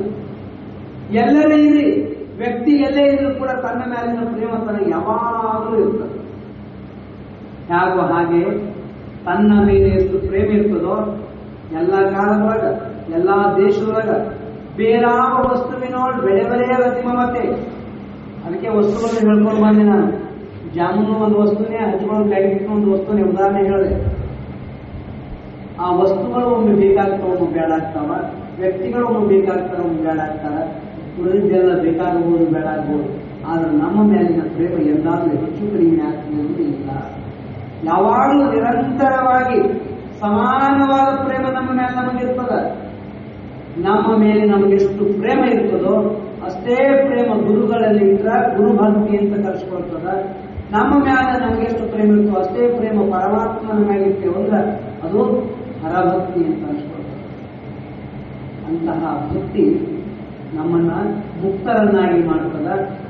ಅಂತಹ ಭಕ್ತಿ ಆ ಪರಮಾತ್ಮನನ್ನೇ ನಮ್ಮವರನ್ನಾಗಿ ಮಾಡ್ತದೆ. ಜಗತ್ತು ನಮ್ದಾಗಬೇಕಂತ ನಾವು ಪ್ರಯತ್ನ ಮಾಡ್ತೀವಿ. ಇನ್ನೊಂದೆರಡು ಮನಿ ಹೆಚ್ಚಾಗಬೇಕು, ಇನ್ನೊಂದೆಷ್ಟು ಹೊಲ ಹೆಚ್ಚಾಗಬೇಕು, ಮತ್ತೊಂದಿಷ್ಟು ನಮ್ದಾಗಬೇಕಂತ ನಾವು ಅಂತೀವಿ. ಆದ್ರೆ ಈ ಜಗತ್ತಿನ ಸೃಷ್ಟಿಕರ್ತ ಮಾಲಕ್ ಅವನೇ ನಮ್ಮವಾದಂದ್ರೆ ಏನು ಕೊರತೆ ಇರ್ತದೆ ಹೇಳಿ? ಪರಮಾತ್ಮನೇ ನಮ್ಮವಾದ, ಇಡೀ ಪ್ರಪಂಚನೇ ನಮ್ದಾಗಿ ಬಿಡ್ತದ, ಇಡೀ ಜಗತ್ತೇ ನಮ್ಮದು. ನೋಡ್ರಿ, ನಿಮಗ ಬಹಳ ಅಂದ್ರೆ ನಿಮ್ ಮೂರು ಸುತ್ತಮುತ್ತ ಒಂದು 2-3 ಹಳ್ಳಿ ಬಿಟ್ಟು ಮುಂದಿನ ಊರಿಗೆ ಹೋದ್ರೆ ನಿಮ್ಗೆ ಯಾರು ಮಾತಾಡ್ಸಂಗಿಲ್ಲ. ನಮಗ್ ನೋಡ್ರಿ, ನಮ್ಗ ನಿಮ್ಗೆ ಪರಿಚಯ ಇಲ್ಲ, ಅಲ್ಲಿಂದ ಇಲ್ಲಿ ಕರ್ಕೊಂಡು ಬಂದಿರಿ. ಇಲ್ಲಿ ಬಂದ್ರು ನನಗ ನೀವ್ ಯಾರು ಹೊಸವ್ರು ಅನ್ಸಂಗೇ ಇಲ್ಲ. ಯಾಕೆ? ನಮ್ಮ ಪ್ರವಚನ ನಿಮ್ಗೆ ಗೊತ್ತಾಗ್ತದೆ, ಹೊಸವ್ರು ಮಾತಾಡಕತ್ತೀವಿ. ನಮ್ಗೆಲ್ಲರೂ ಹಳಬರೇ. ಹೇಗೆ ಕುಂತ ಒಂದು 5 ನಿಮಿಷ ಆಯ್ತು ಅವರೆಲ್ಲ ಹಳಬರೇ. ನಮ್ಗೆ ಯಾರು ಹೊಸವರಲ್ಲ. ಯಾಕೆ ಹೊಸವರಲ್ಲ ಅಂದ್ರೆ ನಮ್ಗೆ ಯಾರು ಬ್ಯಾರೆಯವರಾಗಿ ಕಾಣೋದಿಲ್ಲ. ಎಲ್ಲರೂ ನೀವು ನಮ್ಮವರೇ. ನಿಮಗೆಲ್ಲರಿಗೂ ನಾನು ನಿಮ್ಮವನೇ, ನೀವೆಲ್ಲರೂ ನಮಗೆ ನಮ್ಮವರೇ. ಯಾಕಂದ್ರೆ ಒಬ್ಬ ತಂದೆ ತಾಯಿಗಳನ್ನ ಬಿಟ್ಟಿವಂದ್ರೆ ಜಗತ್ತೆಲ್ಲ ನಮ್ಮ ತಂದೆ ತಾಯಿಗಳೇ. ಒಂದು ಮನೆ ಬಿಟ್ಟಿವಂದ್ರೆ ಜಗತ್ತಿನೊಳಗಿರುವ ಎಲ್ಲ ಮನೆಗಳು ನಮ್ಮ ಮನೆಗಳೇ. ಒಂದು ಊರು ಬಿಟ್ಟಿವಂದ್ರೆ ಎಲ್ಲ ಊರು ನಮ್ಮನೆ. ಯಾಕ? ನಾವು ಪರಮಾತ್ಮ ನಮ್ಮವ ಅಂತ ಅವನಿಗೆ ಸರೆಂಡರ್ ಶರಣಾಗತರಾಗಿ ಹೊರಗೆ ಬಂದಿವಂದ್ರೆ ಅವನಿಲ್ಲದ ಜಾಗ ಯಾವ? ಪರಿಪೂರ್ಣ ವ್ಯಾಪಕವಾಗಿ ಪರಮಾತ್ಮ ಇರುವಾಗ ಅವ ಎಲ್ಲಿರ್ತಾನ ಅದೆಲ್ಲವೂ ನಮ್ಮ ಮನೆ. ದೇವನ ಮನೆ ಇದು ಏನು ಪ್ರಪಂಚ ಇದೆ, ಜಗತ್ತದ, ಇದೆಲ್ಲವೂ ನಮ್ಮ ಮನೆಯಾಗಿ ಬಿಡ್ತದೆ. ಹಾಗೆ ಒಮ್ಮೆ ಆತನ ಮೇಲೆ ಭಾರ ಹಾಕಿದ್ರೆ ಸಾಕು, ಒಮ್ಮೆ ಆತನಿಗೆ ಶರಣಾಗತರಾದ್ರೆ ಸಾಕು, ಏನೆಲ್ಲವೂ ನಮ್ಮದಾಗಿ ಬಿಡ್ತದೆ. ಆದ್ರೆ ಆ ಪ್ರೇಮ ಅವನಲ್ಲಿ ಇರಬೇಕಾದ್ರೆ ಹೇಳೋದು ಸುಲಭ, ಕೇಳೋದು ಸುಲಭ. ಪ್ರೇಮ ಪರಿವರ್ತನೆ ಆಗೋದು ಕಷ್ಟ. ಹಂಗ್ಯಾಂಗ ಆಗ್ತದೆ ಇರ್ತೀವಿ ನೀವು ಹೇಳಕ್ಕೊಂಡ ಆಗೋದಿಲ್ಲ. ಪ್ರೇಮ ಏಕತ್ರ ಆಯ್ತು ಅಂದ್ರೆ ಎಲ್ಲ ತ್ಯಾಗಕ್ಕೆ ಸಿದ್ಧ ಆಗ್ತದೆ ಮನುಷ್ಯ. ನಿಮಗೆ ತಿಳಿಯುವ ಉದಾಹರಣೆನೇ ಹೇಳಬೇಕು, ನಿಮ್ಗೆ ಅಂದ್ರೆ ಬರೋಬ್ಬರಿ. ಒಂದು ಹುಡುಗ ಒಂದು ಹುಡುಗಿ ಪ್ರೇಮ ಮಾಡ್ತಾರೆ. ಹುಡುಗ ಹುಡುಗಿ ಪ್ರೇಮ ಮಾಡ್ತಾರೆ. ಒಂದು ಹುಡುಗಿ ಒಬ್ಬ ಹುಡುಗನನ್ನ ಪ್ರೀತಿ ಮಾಡಿದ್ದು ಅಂತಂದ್ರೆ ತನ್ನ ತಾಯಿಯನ್ನು ಬಿಡಾಕ್ ರೆಡಿ ಆಗ್ತಾಳ, ತಂದೆಯನ್ನು ಬಿಡಾಕ್ ರೆಡಿ ಆಗ್ತಾಳ, ಅಣ್ಣತಮ್ಮನ್ನು ಬಿಡಾಕ್ ರೆಡಿ ಆಗ್ತಾಳ, ಮನಿ ಬಿಡಾಕ್ ತಯಾರಾಗ್ತಾಳ, ತಾನು ಹುಟ್ಟಿ ಬೆಳೆದ ಓಣಿ ಗೆಳತಿಯರ ಒಳಗ ಎಲ್ಲವನ್ನು ಬಿಟ್ಟು ಆ ಒಬ್ಬನ ಕೂಡ ಹೋಗಕ್ ತಯಾರಾಗ್ತಾರೆ. ಯಾಕೆ? ಇವ್ರ ಮ್ಯಾಗ ಪ್ರೇಮ ಇಲ್ಲ ಅಂತಲ್ಲ, ಇವ್ರ ಮ್ಯಾಲೆಲ್ಲ ಸಾಮಾನ್ಯ ಪ್ರೇಮ. ಈಗ ಪರಮ ಪ್ರೇಮ ಯಾರಲ್ಲಿ? ಆ ಯುವಕ. ಬ್ಯಾಡ ಯುವಕನೇ ಈ ಹುಡುಗಿಯನ್ನು ಪ್ರೀತಿ ಮಾಡ್ಯಾನ ತಿಳ್ಕೊರಿ, ಆ ಹುಡುಗನಿಗೆ ತಂದೆಯಾದವ. ನಾವು ಹೇಳಿದ್ದು ಮದುವೆ ಆದ್ರ ನಮ್ಮ ಮನ್ಯಾಗಿರು, ಇಲ್ಲ ನಮ್ಮ ಮನೆ ಬಿಟ್ಟು ಹೋಗಂದ್ರೆ ಆಯ್ತಂತಾನ. ಮನೆ ಬಿಟ್ಟು ಹೋಗಕ್ ತಯಾರಾಗ್ತಾನ. ನೀವ್ ಒಂದ್ ವೇಳೆ ನಾವು ಹೇಳಿದ್ ಕೇಳಾರ್ದೆ ಆ ಹುಡುಗಿನ ಮದುವೆ ಆದ್ರೆ ನಮ್ಮ ಮನ್ಯಾಗ ನಿನಗೆ ₹1 ಒಂದು ನಯ ಪೈಸೆ ಸಿಗುದಿಲ್ಲ, ನನ್ನ ಆಸ್ತಿಯೊಳಗೆ ಒಂದು ಗುಂಟ ಭೂಮಿ ನಿನಗೆ ಸಿಗಂಗಿಲ್ಲ. ನೀವು ಹೊಳೆ ನಮಗೆ ಮತ್ತೊಮ್ಮೆ ಮುಖ ತೋರಿಸ್ಬೇಡ, ಮಾತಾಡಿಸ್ಬೇಡ, ಬೇಕಾದವ್ರು ಸಿಕ್ಕ ಮಾಡಿ ಬೇಕಾದವ್ರು ಹೇಳ್ರಿ. ಒಮ್ಮೆ ಅವ ತಯಾರಾಗಿ ನಿಂತಂದ್ರೆ ನಿಮ್ಮ ಹೊಲ, ನಿಮ್ಮ ಮನಿ, ಹಣದ ತಂದೆ ತಾಯಿ, ಅಕ್ಕ ತಂಗಿಯರು, ಅಣ್ಣ ತಮ್ಮರು, ಎಲ್ಲ ಸಂಬಂಧಗಳು ಎಲ್ಲವನ್ನು ಕಳ್ಕೊಂಡು ಆ ಒಂದು ಹುಡುಗಿ ಕೂಡ ಹೋಗಕ್ಕೆ ತಯಾರಾಗ್ತಾನೆ ಇದೆ. ಇನ್ನ ಕಟ್ಟಿ ಹೇಳಕತ್ತೀನೋ ನಡೆದು ಎಲ್ಲ ಕಡೆ ತಾವು ನೋಡಿದ್ರು, ನಿಮ್ಮ ಜೀವನದ ಅನುಭವ ಅದು. ಅದ್ಯಾಕೆ ಸಾಧ್ಯ ಆಗ್ತದ? ಹಣದ ತಂದೆ ಆಸ್ತಿ ತಾನೇ ದುಡಿಬೇಕಾದ್ರ ಆಯುಷ್ಯ ಪೂರ್ತಿ ದುಡಿದ್ರು ಸಹಿತ ಅಷ್ಟು ಆಸ್ತಿ ಮಾಡಕ್ಕಾಗುದಿಲ್ಲ. ಅಂತ ಆಸ್ತಿ ತಂದೆ ಮಾಡಿದಂತ ಸಂಪತ್ತೆಲ್ಲವೂ ಬೇಡ, ನಾವು ದುಡಿದು ಬದುಕ್ತೀವಿ ಅಂತ ತಂದೆಯ ಸಂಪತ್ತಿನ ತ್ಯಾಗಕ್ಕೆ ತಯಾರಾಗ್ತಾನ, ತಂದೆ ತಾಯಿಗಳನ್ನ ತ್ಯಾಗ ಮಾಡ್ಲಿಕ್ಕೆ ತಯಾರಾಗ್ತಾನ, ಎಲ್ಲವನ್ನು ತ್ಯಾಗ ಮಾಡ್ಲಿಕ್ಕೆ ತಯಾರಾಗ್ತಾನ. ಯಾದಕ್ಕಾಗಿ? ಕೇವಲ ಒಂದು ಹೆಣ್ಣಿಗಾಗಿ, ಒಂದು ಹುಡುಗಿಗಾಗಿ. ಬೇಡ ಈ ಹೆಣ್ಣು ಮಗಳು ಎಲ್ಲವೂ ತ್ಯಾಗಕ್ಕೆ ತಯಾರಾಗ್ತಾಳ. ಎದಕ್ಕ? ಕೇವಲ ಒಬ್ಬ ಯುವಕನ ಪ್ರೇಮಕ್ಕಾಗಿ. ಸಾಮಾನ್ಯ ವ್ಯಕ್ತಿಗಳ ಮ್ಯಾಗಿನ ಪ್ರೇಮನೇ ಇಷ್ಟೆಲ್ಲ ತ್ಯಾಗಕ್ಕೆ ತಯಾರು ಮಾಡಬೇಕಾದ್ರ ಆ ಪರಮಾತ್ಮನಲ್ಲಿ ನಿಜವಾದ ಭಕ್ತಿ ಉಂಟಾಗಿರ್ತಕ್ಕಂಥವ್ರು ಅವ್ರ್ಯಾಕೆ ತ್ಯಾಗ ಮಾಡ್ಲಿಕ್ಕೆ ತಯಾರಾಗುದಿಲ್ಲ? ಅಕ್ಕ ಮಹಾದೇವಿಗೆ ಕೊರತೆ ಇತ್ತ? ಆಕಿ ಏನು ಅನ್ನೋದು ಬೇಕಾಗಿದ್ದಿಲ್ರಿ. ಒಂದು ಮಾತು, ಒಂದೇ ಒಂದು ಅಕ್ಷರ ಶಬ್ದದಲ್ಲಿ ಒಂದು ಅಕ್ಷರ ಬೇಕಾಗಿತ್ತು ಕೌಶಿಕನಿಗೆ. ಯಾರಿಂದ? ಅಕ್ಕ ಮಹಾದೇವಿಯಿಂದ. ಏನಂತ? ಹ್ಞೂ, ಸಾಕು, ಮುಗಿತು ಶಬ್ದ. ಹ್ಞೂ ಅಂದ್ರೆ ಸಾಕಾಗಿತ್ತು. ಇವತ್ತ ಹೆಣ್ಣು ಕೊಡ್ಬೇಕಾದ್ರ ಗೌರ್ಮೆಂಟ್ ನೌಕರಿ ಇರಬೇಕು, ಅವ ಅಟ್ಲೀಸ್ಟ್ ಪ್ಯೂನ್ ಇರುವಲ್ಯಾಕ, ಚಪರಾಸಿ ಇರುವಲ್ಯಾಕ. ಗೌರ್ಮೆಂಟ್ ನೌಕರಿ ಇದ್ದವ ಚಪರಾಸಿ ಪ್ಯೂನ್ ಇದ್ರು ಕೊಡ್ತೀವಂತ ತಯಾರಾಗೋ ಕಾಲಕ್ಕ ಕೌಶಿಕ ಮಹಾರಾಜ. ಗೌರ್ಮೆಂಟ್ ನೌಕರಿ ಇದ್ದಾವಲ್ಲ, ಸ್ವಯಂ ರಾಜ. ಅವನ ಕೈಕಾಲಿಗೆ ಆಳುಗಳು, ಅರಮನೆಯ ತುಂಬೆಲ್ಲ ಬಂಗಾರದ ಸಿಂಹಾಸನದಾವ. ಅಕ್ಕ ಹೂ ಅನ್ನುವಂತ ಒಂದು ಶಬ್ದ ಹೇಳಿದ್ರ ಛತ್ರ ಚಾಮರಗಳು ಬೀಸ್ತಾವ. ಆಕೆ ಹೋದಲ್ಲೆಲ್ಲ ನಡೆಮಡಿ ಹಾರಿಸಿಕೊಂಡು ಹೋಗ್ತಾರ. ಆಕೆ ಕೈಕಾಲುಗಳಿಗೆ ದಾಸಿಯರಿರ್ತಾರ. ಎಲ್ಲವೂ ಪ್ರಪಂಚದ ಭೋಗ ಏನು ಬೇಕೋ ಒಂದು ರಾಜನ ಪಟ್ಟದ ಅರಸಿಯಾಗಿ ಮಹಾರಾಣಿಯಾದ್ರೆ ಯಾವ ಕೊರತೆ ಇರ್ತಿತ್ತ ಆ ತಾಯಿ. ಪ್ರಾಪಂಚಿಕ ಸುಖಭೋಗದೊಳಗೆ ಏನೇನಲ್ಲ ಎಲ್ಲವೂ ಆಕೆ ಕಾಲ ಕೆಳಗೆ ಬಂದು ನಿಂತಿತ್ತು. ಅಕ್ಕನಿಂದ ಕೇವಲ ಒಂದೇ ಒಂದು ಅಕ್ಷರ ಶಬ್ದ ಬೇಕಾಗಿತ್ತು. ಯಾವುದು? ಹ್ಞೂ ಅಂತ ಒಪ್ಕೊಂಡು ಬಿಟ್ಟರೆ ಸಾಕಾಗಿತ್ತು.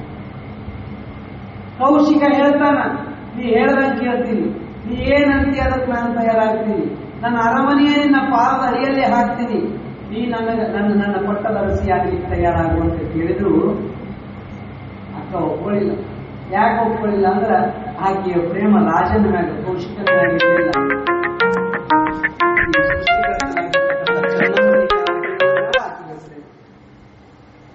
ಆಕೆಯ ಪ್ರೇಮ ಪರಮ ಪ್ರೇಮ ಆಗಿತ್ತು. ಸಾಮಾನ್ಯ ಪ್ರೇಮ ಇತ್ತು ಅಂದ್ರ ಆ ದೇವರ ಕೃಪೆಯಿಂದ ಈ ರಾಜವಲ್ಲ ಅಂತ ಹಿಂಗ್ ಹೇಳ್ತಿದ್ಲಕ್ಕೆ.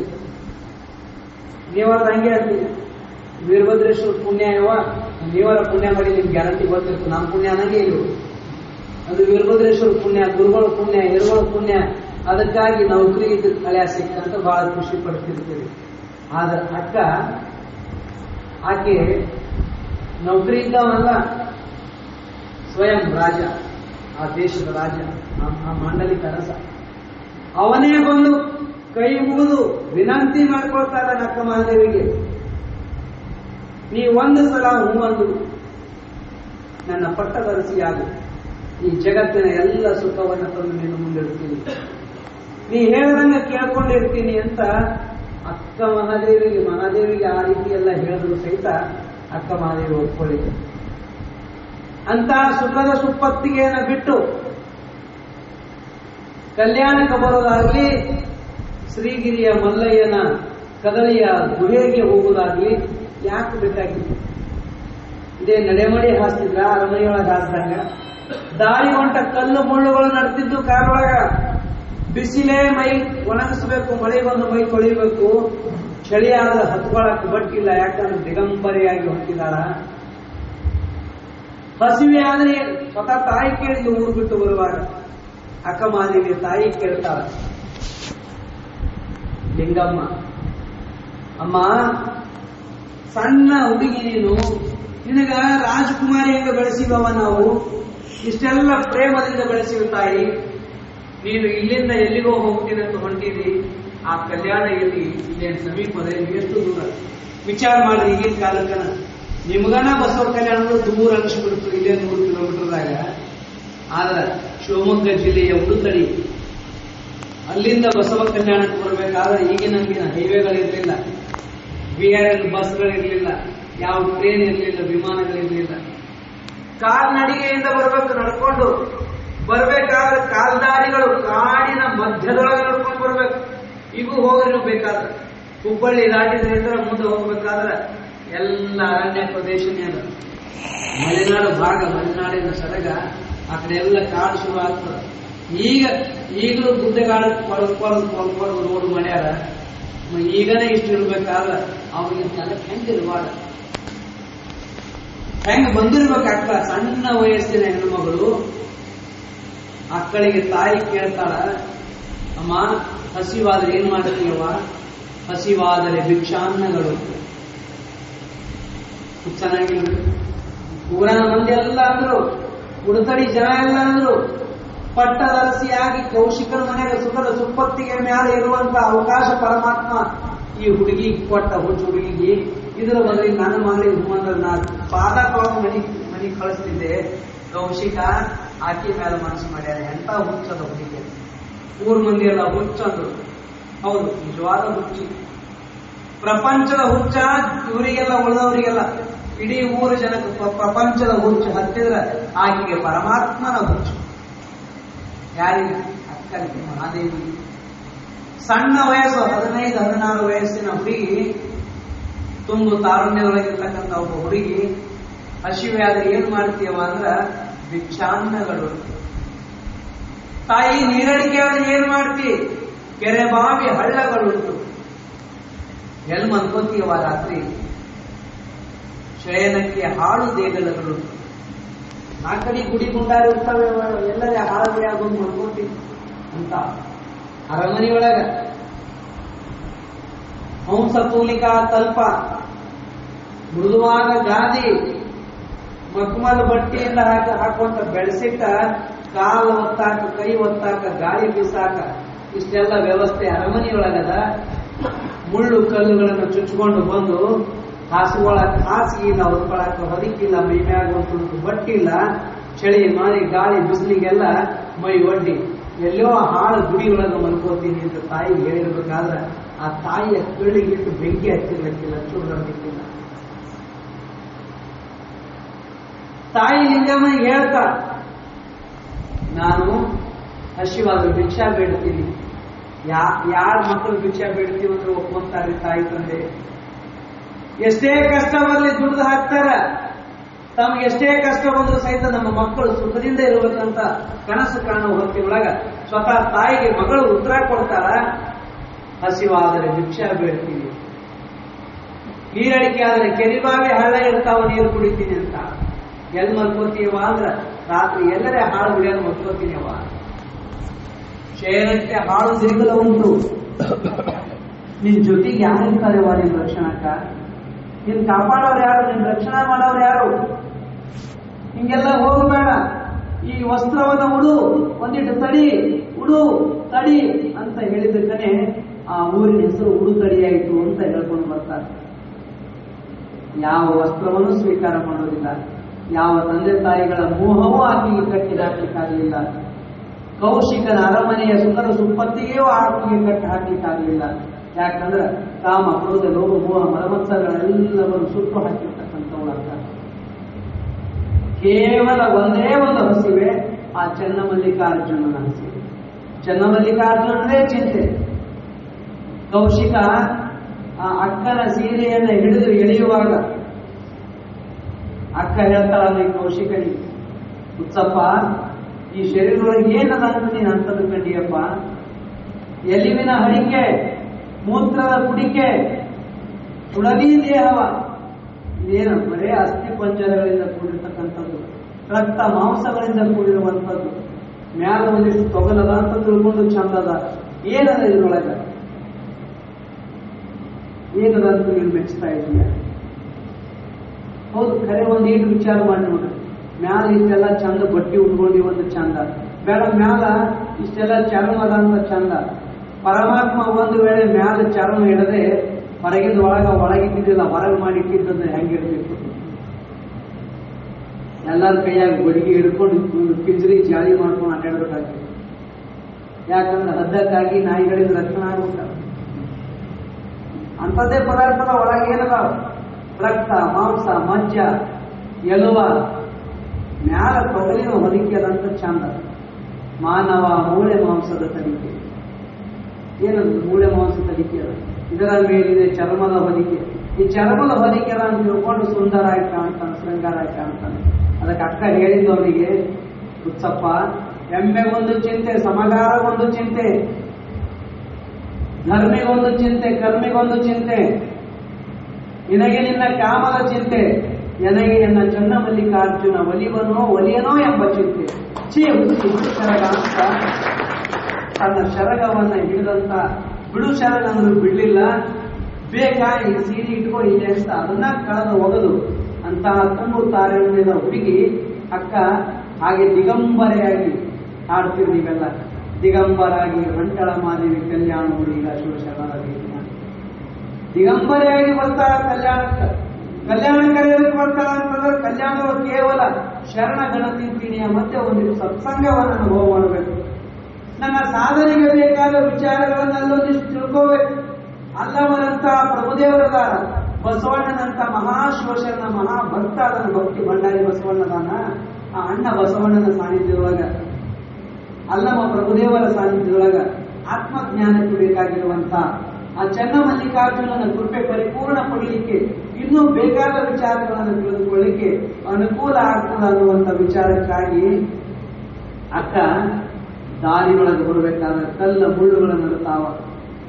ಚಳಿ, ಗಾಳಿ, ಬಿಸಿಲ, ಮಳಿ ಎಲ್ಲವೂ ಹಂಗಿಲ್ಲದೆ ಬರ್ತಾಳ. ಹಂಗ ಬರೋ ಕಾಲಕ್ಕ ಅವಾಗೂ ಪರಮಾತ್ಮನಿಗೆ ಪ್ರಾರ್ಥನೆ ಮಾಡ್ತಾರೆ. ಯಾರು ಎಂದು ಸಾಧ್ಯ ಆಗ್ತದೆ ಹೇಳುವಂತ ಇಷ್ಟೆಲ್ಲ ವ್ಯವಸ್ಥೆ ಇದ್ರು ಮತ್ತಷ್ಟು ವ್ಯವಸ್ಥೆ ಬೇಡ್ತೀವಿ. ಆದ್ರೆ ಅಕ್ಕ ಮಹಾದೇವಿ ಭಿಕ್ಷೆ ಬೇಡು ಕಾಲಕ್ಕ ಅವಾಗೂ ಒಂದು ವಚನ ಹೇಳ್ತಾರ, ಏ ಚನ್ನಮಲ್ಲಿಕಾರ್ಜುನ, ಮನೆ ಮನೆ ಕೈಯೊಡ್ಡಿ ಬೇಡುವಂತೆ ಮಾಡು, ತಪ್ಪದೇ ಕೈಯೊಡ್ಡಿ ಬೇಡುವಂತೆ ಮಾಡು, ಬೇಡಿದರೆ ನೀಡದಂತೆ ಮಾಡು, ನೀಡಿದರೆ ನೆಲಕ್ಕೆ ಬೀಳುವಂತೆ ಮಾಡು, ನಾನೆತ್ತಿಕೊಂಬ ಮುನ್ನ ಸುನಿಯೆತ್ತಿಕೊಂಡು ಹೋಗುವಂತೆ ಮಾಡುವಂತ ಪ್ರಾರ್ಥನೆ ಮಾಡ್ತಾ ಮಲ್ಲಿಕಾರ್ಜುನ. ಯಾಕಂದ್ರೆ ಎಷ್ಟೆಷ್ಟು ಕಷ್ಟಗಳು ಬರ್ತಾವೋ ಅಷ್ಟಷ್ಟು ಭಕ್ತಿ ಗಟ್ಟಿ ಆಗ್ತದೆ. ಆ ಪರಮಾತ್ಮನ ಮೇಲೆ ನಿಷ್ಠಾ ಹೆಚ್ಚಾಗ್ತದೆ, ನಿಷ್ಠಾ ಭಕ್ತಿ ಹೆಚ್ಚಾಗುವಂತ ಹೋಗ್ತದೆ. ಅದಕ್ಕಾಗಿ ಅಕ್ಕ ಪ್ರತಿಕ್ಷಣ ಸುಖದ ಬೆನ್ನು ಹತ್ತಿಲ್ಲ, ಪ್ರಪಂಚದ ಬೆನ್ನು ಹತ್ತಿಲ್ಲ, ಪರಮಾತ್ಮನಿಗಾಗಿ ಬೆನ್ನು ಹತ್ತಿಕೊಂಡು ಅಂತ ಅಕ್ಕ ಮಹಾದೇವಿ ವೀರ ವೈರಾಗ್ಯನಿದೆ ಅನ್ಸ್ಕೊಂಡು ಚನ್ನಮಲ್ಲಿಕಾರ್ಜುನನೊಳಗ ಒಂದಾದ್ರು ಐಕ್ಯಾದ್ರು. 900 ವರ್ಷ ಹೋದ್ರು ಅಂತ ಅಕ್ಕನನ್ನ ಇಡೀ ನಾಡು ದೇಶ ಕೊಂಡಾಡ್ತದ. ಆ ತಾಯಿ ಚನ್ನಮಲ್ಲಿಕಾರ್ಜುನೊಳಗೆ ಒಂದಾದ ಕಾರಣಕ್ಕೆ ಆಕೆಗೂ ಸಹಿತ ಅಂತ ಸಣ್ಣ ಹುಡುಗಿಗೂ ಸಹಿತ ಅಲ್ಲಮರು ಕಲ್ಯಾಣದೊಳಗಿರುವಾಗಲೇ ಹೇಳಿದ್ರು, ಈಕಿ ಸಾಮಾನ್ಯದವಳಲ್ಲ, ನನಗೆಯೂ ಅಕ್ಕ, ನಿಮಗೆಯೂ ಅಕ್ಕ, ಜಗಕ್ಕೆಲ್ಲಕ್ಕೂ ಅಕ್ಕ ಅಂತ ಅಲ್ಲಮ ಪ್ರಭುಗಳು ಹಿರಿಯರಾದ ಸಹಿತ ಆ ತಾಯಿಯನ್ನ ಅಕ್ಕ ಅಂತ ಸಂಬೋಧನೆ ಮಾಡಿದರು. ಸಣ್ಣಳು, ವಯಸ್ಸಿನ ದೊಡ್ಡವಂತ ಕಂಡಿಲ್ಲ, ಆಕೆ ವಯಸ್ಸು ಸಣ್ಣದು, ಆದ್ರೆ ಆಕೆಯಲ್ಲಿರ್ತಕ್ಕಂಥ ವೈರಾಗ್ಯ, ವಿಚಾರ, ಭಕ್ತಿ ಅದು ಬಹಳ ದೊಡ್ಡದು. ಭಕ್ತಿಯೊಳಗೆ ನಮ್ಮೆಲ್ಲರಿಗಿಂತಲೂ ಈಕೆ ಹೆಚ್ಚು ಸಾಧಿಸಿದಾಳ, ಅದಕ್ಕಾಗ್ತ. ವೈರಾಗ್ಯದೊಳಗೆ ನಮ್ಮೆಲ್ಲರಿಗಿಂತಲೂ ಹೆಚ್ಚು ಸಾಧಿಸಿದಾಳ, ಅದಕ್ಕಾಗಿ ಈಕೆ ನಮ್ಗೆಲ್ಲರಿಗೂ ಅಕ್ಕ ಅಂತ ಅಕ್ಕ ಮಹಾದೇವಿ ಅಂತ ಜಗತ್ ಪ್ರಸಿದ್ಧ ಆದ. ಅಕ್ಕನ ಭಕ್ತಿ ಚನ್ನಮಲ್ಲಿಕಾರ್ಜುನನಿಗಾಗಿ, ಪರಮಾತ್ಮನಿಗಾಗಿ. ಅದು ಅದು ನಿಜವಾದ ಭಕ್ತಿ. ಪ್ರಪಂಚದ ಮ್ಯಾಲ ಪ್ರೇಮ ಇದ್ದುಕೊಂಡು ಪರಮಾತ್ಮನ ಮ್ಯಾಲ ಪ್ರೇಮ ಮಾಡ್ತೀವಿ ಅಂದ್ರೆ ಎರಡೂ ಕಡೆ ಆ ಕಡೊಂದು ಅರ್ಧ ಈ ಕಡೊಂದು ಅರ್ಧ ಆಗ್ತದೆ. ಪೂರ್ಣ ಭಕ್ತಿ ಅನ್ಸ್ಕೊಳಂಗಿಲ್ಲ. ನಾವು ಹಾಗಾದ್ರೆ ನಾವು ಭಕ್ತ ಅಲ್ಲೇ ಏನ್ರಿ, ಹೌದು ಅದೇವಿ. ಪರ್ಸೆಂಟೇಜ್ ಒಳಗ ಹೈಸ್ಕೂಲ್ನಾಗ ಕಾಲೇಜ್ನಾಗ ಹುಡುಗರು ಮಾರ್ಕ್ಸ್ ತಗೋತಾರೆ, ಜಸ್ಟ್ 35 ತಗೊಂಡು ಜಸ್ಟ್ ಪಾಸ್ ಆಗೋದು ಬೇರೆ, ಡಿಸ್ಟಿಂಕ್ಷನ್ ಬರೋದು ಬೇರೆ, ಇಡೀ ರಾಜ್ಯಕ್ಕೆ ನಂಬರ್ 1 ರ್ಯಾಂಕ್ ಬರೋದು ಬೇರೆ. ಅಕ್ಕಮಾದೇವಿ ಅಂತ ನಂಬರ್ 1 ರ್ಯಾಂಕ್ ಬಂದಾಗ ನಾವು ನೀವು 35 ಹೋಗ್ಲಕ್ಕ ಕಿಡಿಕಾಡ. ವ್ಯತ್ಯಾಸ ಇಷ್ಟೇ. ಭಕ್ತರೆ ನಾವು ಭಕ್ತರೆ ಎಟ್ಟರ ಮಾಡ್ತೀವಿ ಅಂದ್ರೆ ಸರಿ, ಹೌದು. ಏನು ಭಕ್ತಿಯೇ ಗೊತ್ತಿಲ್ಲದವರ ಜಗತ್ತಿನೊಳಗೆ, ಭಕ್ತಿಯ ಸುದ್ದಿನೇ ಗೊತ್ತಿಲ್ಲ. ಸಮಯ ನೋಡುವಾಗ ನಮ್ಗರೇ ಚಾರಣೆ ಕೊಟ್ಟು ಹಚ್ಚಬೇಕು, ಬಾರಣೆ ಕೊಟ್ಟು ಬಿಡಿಸ್ಬೇಕು. ನೋಡ್ರಿ ಇಲ್ಲಿ ಶಿವಾಯ ಭಕ್ತಿ ಇದು ನಾವು ಎಷ್ಟು ಹೇಳಿದ್ರು ಸಹಿತ ಹುಟ್ಟೋದಲ್ಲ, ತನ್ನಿಂದ ತಾನೇ ಒಳಮೂಡಬೇಕಾಗ್ತದೆ. ದೇವರಿಲ್ಲ ಅಂತ ಎಷ್ಟು ಜನ ವಾದ ಮಾಡೋರಿಲ್ಲ ಇವತ್ತಿನ ಜಗತ್ತಿನ. ದೇವರು ಇಲ್ಲೇ ಇಲ್ಲ ಅಂತಾರವ್ರು. ಆ ದೇವರೇ ಇಲ್ಲ ಅಂತ ಅನ್ನೋರ ಮಧ್ಯದೊಳಗ ಒಂದೀಟು ಪ್ರತಿನಿತ್ಯ ಎಷ್ಟೇ ಆಗಲಿ ಲಿಂಗ ಪೂಜೆ ಮಾಡ್ಕೊಳ್ತೀರಿ, ಎಷ್ಟೇ ಆಗಲಿ ಸ್ನಾನ ಮಾಡಿದ ಕೂಡಲೇ ಬಂದು ವೀರಭದ್ರೇಶ್ವರಿಗೆ ಕೈ ಮುಗಿತೀರಿ, ಎಷ್ಟೇ ಆಗಲಿ ಒಂದಿಟ್ಟು ಪರಮಾತ್ಮ ಅದಾನನ್ನುವ ಭಾವದೊಳಗ ತಪ್ಪು ಹೆಜ್ಜೆ ಇಡದೆ ಎಷ್ಟು ಸಾಧ್ಯವೋ ಅಷ್ಟು ಸರಿಯಾದ ಮಾರ್ಗದೊಳಗೆ ನಡೀಲಿಕ್ಕೆ ಪ್ರಯತ್ನ ಮಾಡ್ತೀವಿ. ಆ ಕಾರಣಕ್ಕಾಗಿ ಜಸ್ಟ್ 35 ಮಾಡಿಸ್ಕೊಂಡು ಪಾಸ್ ಆದಾಗ ದೇವರೇ ಇಲ್ಲ ಅಂತ ಹೇಳೋರ ಮಧ್ಯದೊಳಗ ಒಂದಿಟ್ಟು ಹೃದಯದೊಳಗ ಆ ಪರಮಾತ್ಮನಿಗಾಗಿ ಒಂದಿಷ್ಟು ಪ್ರೇಮ ನಮ್ಮೊಳಗಲ್ಲ ಅಂದಾಗ ನಾವು ಕೂಡ ಭಕ್ತರೇ ಅಂತ ನಾವು ನಿರ್ಣಯ ಮಾಡಬೇಕಾಗ್ತದೆ. ಅಂತಹ ಭಕ್ತರ ಬದುಕು ಹೇಗಿರ್ತದ ಅನ್ನೋದನ್ನು ತಿಳ್ಕೊಂತ ಹೋಗಿ ನಾವು ಒಂದು ದಿವಸ ಅಂತಹ ಶ್ರೇಷ್ಠವಾದ ಭಕ್ತಿಯ ಮಾರ್ಗದೊಳಗ ಮುನ್ನಡೆದು ಆ ಪರಮಾತ್ಮನ ಪೂರ್ಣ ಕೃಪೆಗೆ ಪಾತ್ರರಾಗೋಣ ಅಂತ ಹೇಳ್ತಾ ನನ್ನ ಮಾತಿಗೆ ವಿರಾಮ.